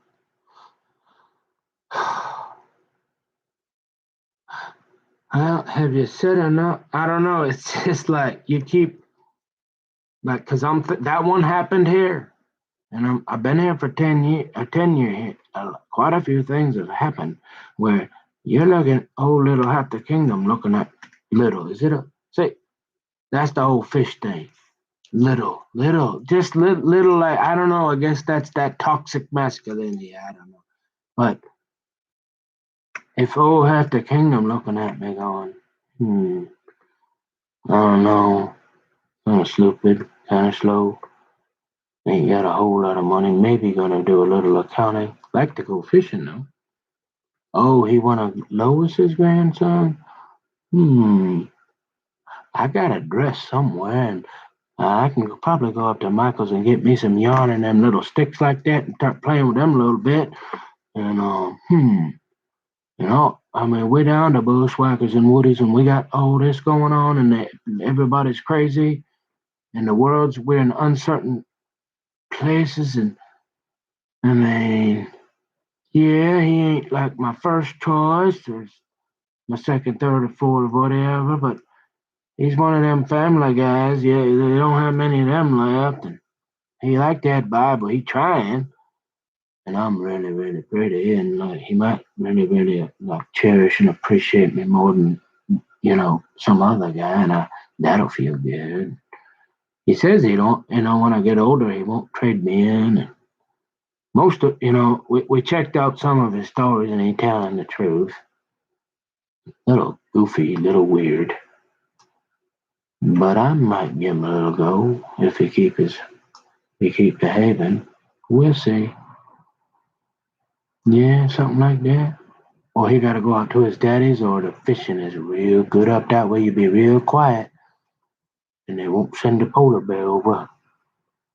Shh, shh, the ducks are coming. The ducks might be here. So, yeah.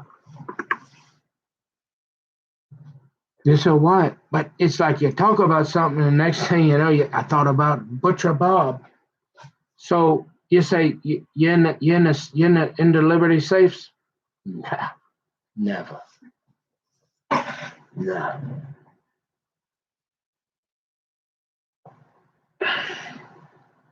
They wasted too much of my time. It should have been it really should have been a 5 minute. I give them a half hour. I explain that. That's where we're at. That's why you got call centers over in North Libya with people that want to murder us, laughing, going, "Look, I'm way across this water here, and I. Oh, by the way, I can. You can't do anything, and I'm running your customer service now while that other guy's up there with a goat drinking $1,000 champagne bottle, and you wondering why all this stuff is happening to you.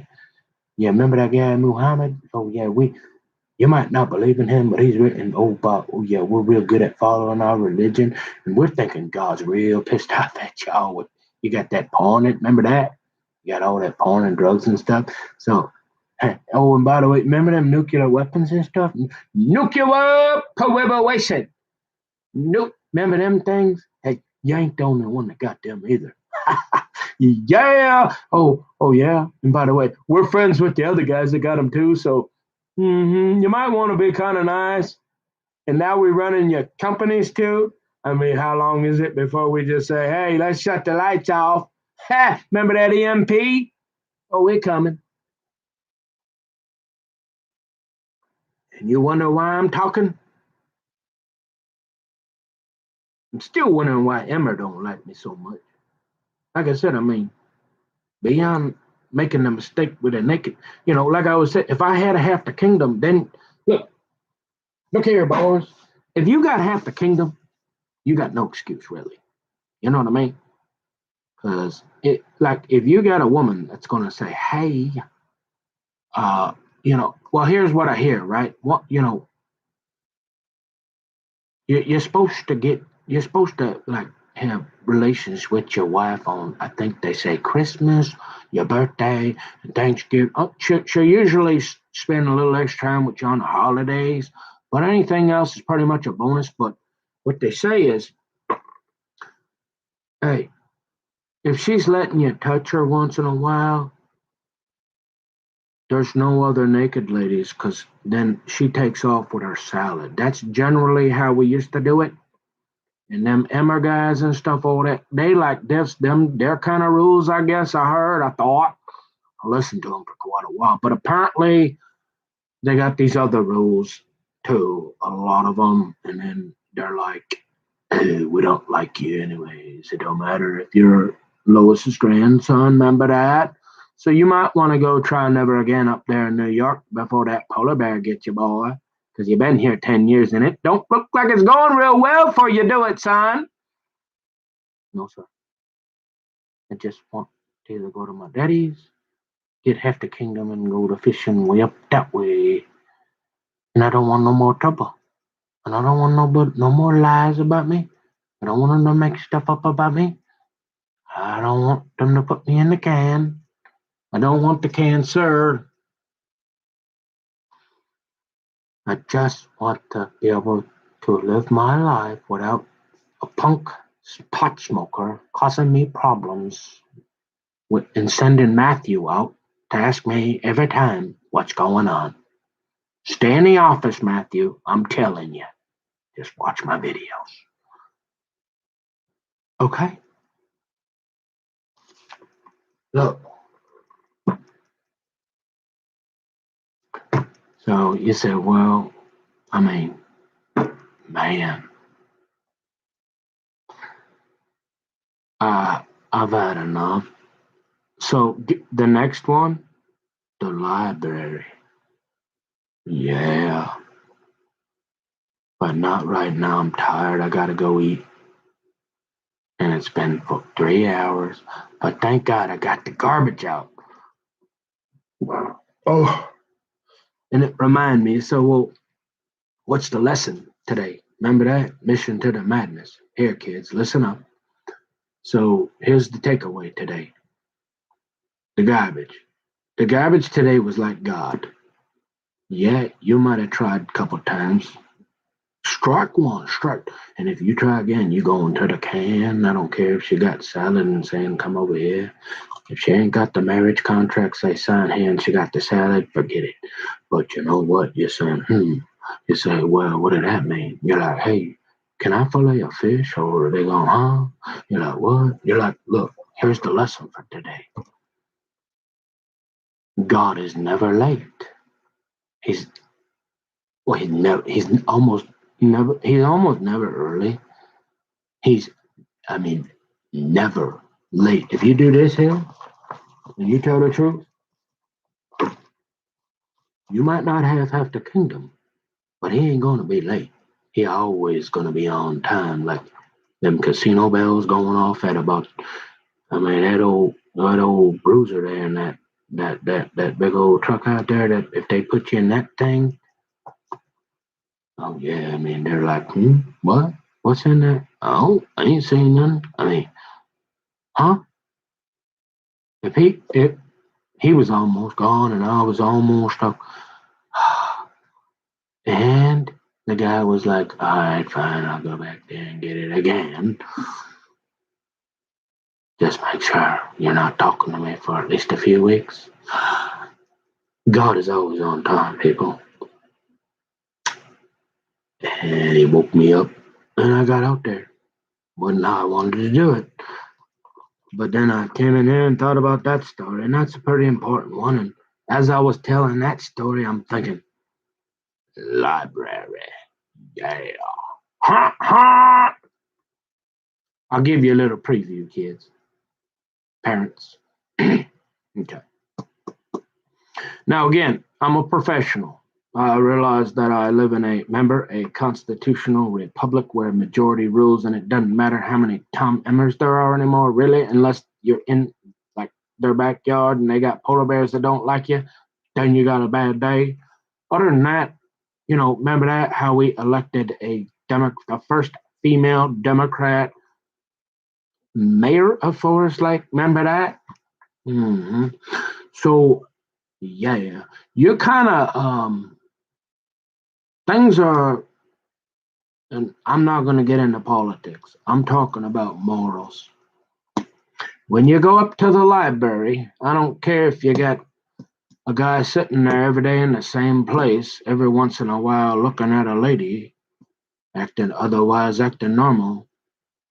Oh, and there's probably more than one, and everybody's like, oh, I wish I had a place to sit. And that guy's there every day.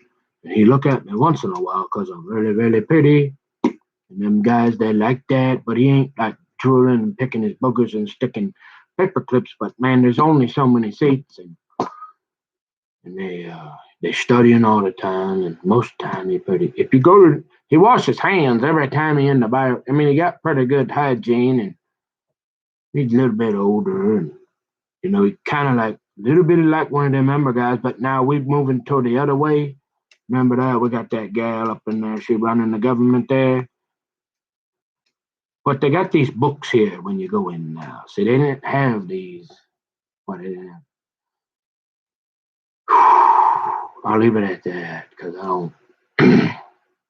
They've got books in the children's section that look. I don't want my kids reading. I understand I can't. It's majority rules. They're running what they do, and that's really why they don't. They don't like guys like us around because remember that we like to get married to the same woman forever, and we say, "Hey, this Bible here is right, and homosexuality is still a sin." So you're not gonna do too good in a library. But remember, they got the nice people who will give you soup if you don't talk about it, because we got Emmers that will eat you in their polar bears if you make them mad, and if you mess with the women. We don't know if we can get you to California, son. And you're like, why are my children, not only why are you teaching my children sex education? You're not talking to, why are they reading books about this and that? Like, I'm not even allowed to raise my child anymore. Never mind if you want to go in there and look at them. That, I guess, like I said, it's majority rules. It's a constitutional republic democracy, right? And there's not a whole lot you can do about it, but you're like, well, we've been doing it this other way for 50 years, and this guy here, well, he's a half a weirdo because he writes love letters to strangers. So we don't care what he really say, but he's on to something here with this here. Why are kids, well, times are changing. We don't care. So we don't care about that anymore. Remember Seven Figure? It's the 21st century, and nobody cares about people's sex lives. Right.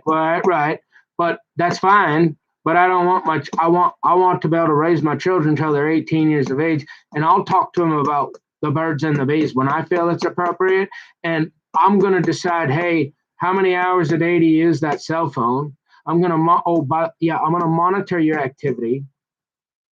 I get to decide who you hang out with, right? If I don't want you to end up in somebody's basement, and then the cops are called, and then all of a sudden they start them police reports on you and end up like your daddy. So I'm trying to help you here, son. So guess what? I don't want you reading them books. I don't want you anywhere near a book that is these books they got in there. You go read them books there to send the rocket to the moon. You don't need that ever. And then when I'm ready, I'll tell you about the birds and the bees, and I don't know when it'll be, but it's my business, not the government's, not a bunch of teachers or some librarians that say, hey, we feel like re-educating your kids now because you got toxic masculinity. But don't forget, I know Adam Sandler, and he's the only guy that will help you. And if you talk too much, we're gonna let the polar bears eat you, and you get hungry, right? You need soup. So we got you in a real bad conundrum. And now they're tarting the Home Depot, the Butcher Bob, the pothead across the street. That's normal, though. Man, it's complicated, right?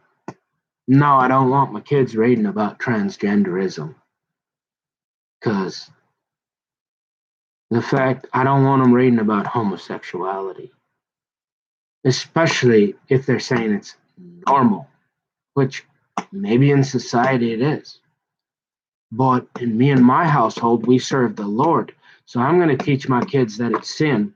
I'm not going to allow you to teach my kids that it's an okay life. And you're wondering why they storming the Capitol? And if you can't say that, if you can do what you can do,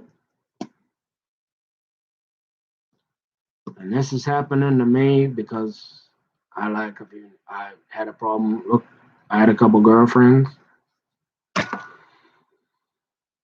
There's no there. I don't know that there's any hope because I don't know how many times you can only lock up so many guys like me, right? Before they're like, hey, right?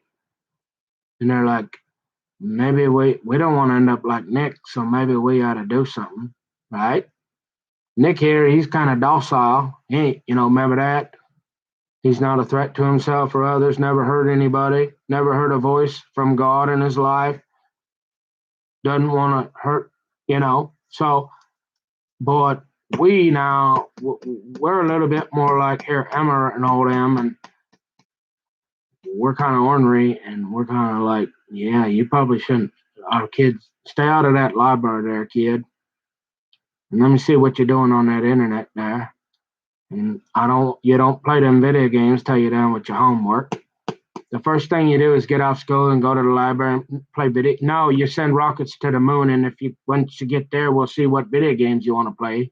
You ain't playing Grand Theft Auto and all these shoot 'em up. No, maybe. And that's how I raise my kids.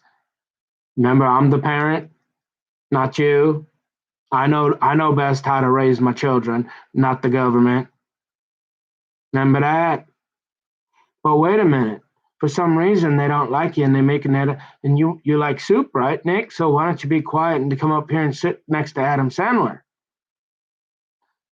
Well, like they say, give you liberty. Oh, no, I didn't have a good time with Liberty Safe and Butcher Bob. That was bad, a lot of bad. You've been here what? Yeah, it might be time for you to go, man. Okay, I'll go. I figured if any approach that some of these basic, because remember I got that pea brain. I figured if there was any place where I'd be all right, even if I like naked ladies and struggle like every other guy on the planet, I'd probably be all right up this way. No, more problems than anywhere in my life, and it keep getting worse.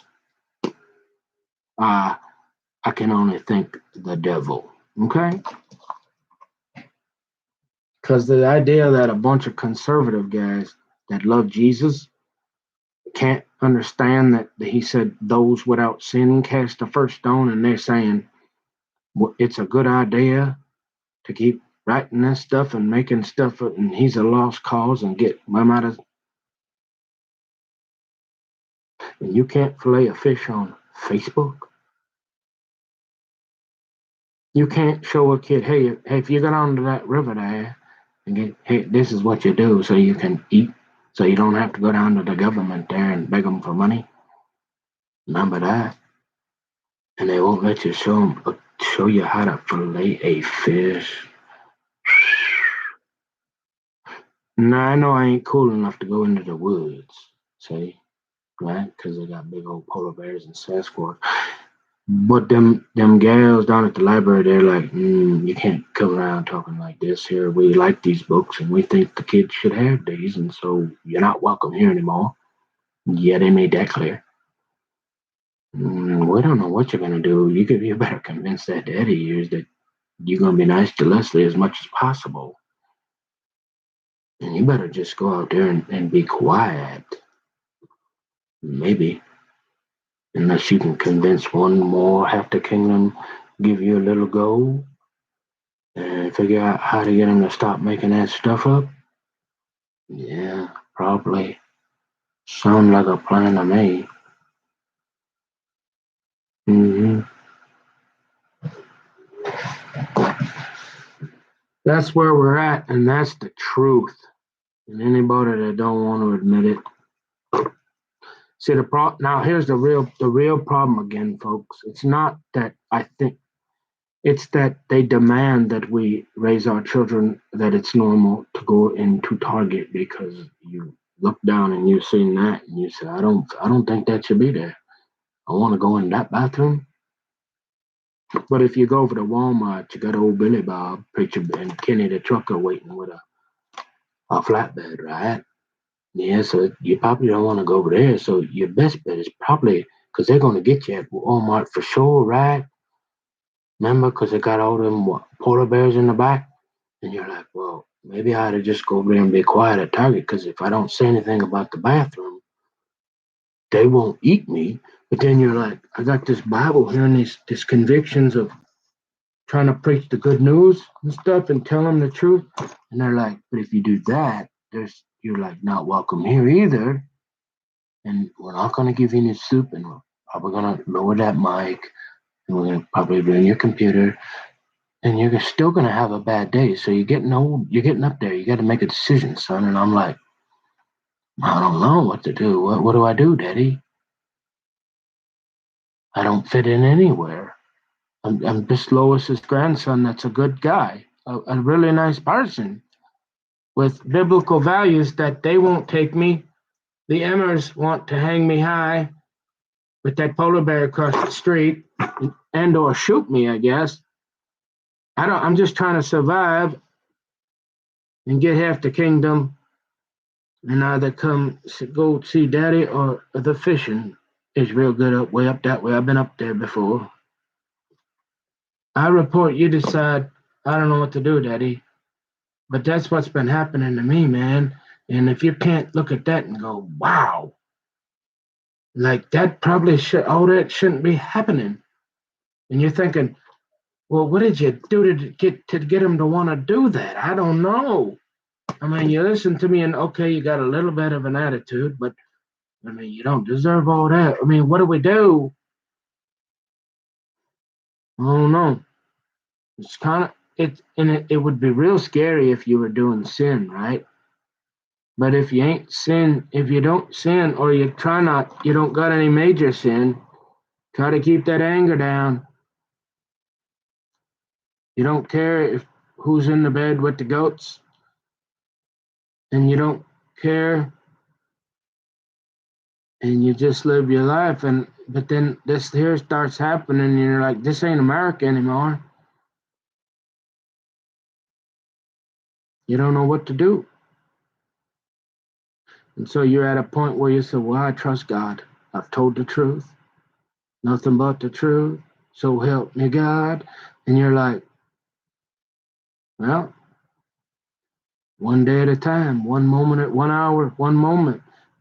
You know, you've been on here for 3 hours. Go eat. Go try to do some work. Maybe come back tomorrow and for a couple hours and tell another one of your another one of these. Because I've had enough today. I cannot. I don't think I can't. I can't talk on here anymore. Not today. Not for a while. Right. I don't even want to do this. But if people don't understand my mentality and what's really happened, I mean, I figure it's my only chance. But anyways, Father God, thank you for this time to present this information, Father God. I thank you for this day. Thank you for waking me up. I ask you to settle me down. Thank you for letting me get the garbage out, Lord. And I pray over this video. I pray the blood of Jesus that people, even my enemies, would be at peace with me, and that the truth would prevail, and that anything that they got or want to have against me would be outweighed by what you do and the other things in my life and what I'm trying to do, Father God. And that your will be done, Father God. I thank you for the food that I'm about to eat. I ask you to bless it and remind me, Lord, that I eat to live, to get through the day, to bring glory to you. I'm not a glutton, Father God. I don't eat. I'm not here to eat. That's not why I'm here. I'm here to ultimately bring glory, whether that's through my finishing accounting or bringing the good news or just keep telling the truth or go to daddy or get half the kingdom and go fishing, Lord. I ask that I have peace today. I ask that you summon a holy host of angels to be round about me as a hedge of protection, like a wall of fire that the devil and his demons cannot penetrate, Father God. The Holy Ghost is welcome here. Father God, we ask that you take the Holy Ghost and you anoint this building, this complex, this city, with the blood of Jesus, Father God, that you go into every nook and cranny and you cast out all devils and demons in the name of Jesus. All evil spirits. We bind Satan in Jesus' name. And we ask for supernatural protection over this information, Lord, that you would protect it, preserve it, and it would not be used against us maliciously, Father God. In Jesus' name I pray. Thy will be done. Amen. I don't know what else to do in 30 years of being a Christian, off and on, and that's all I got for now. So God bless, and God bless the United States of America, and God bless the world.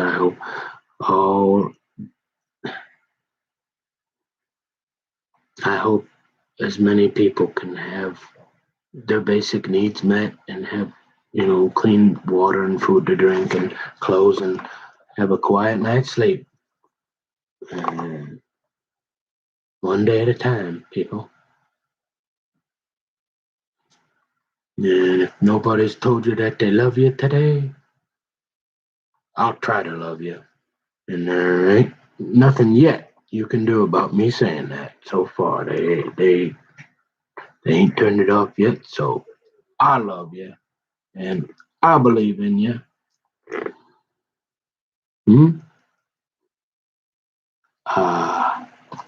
See y'all later. I gotta go do something else for a while. I can't do this. Later. Peace.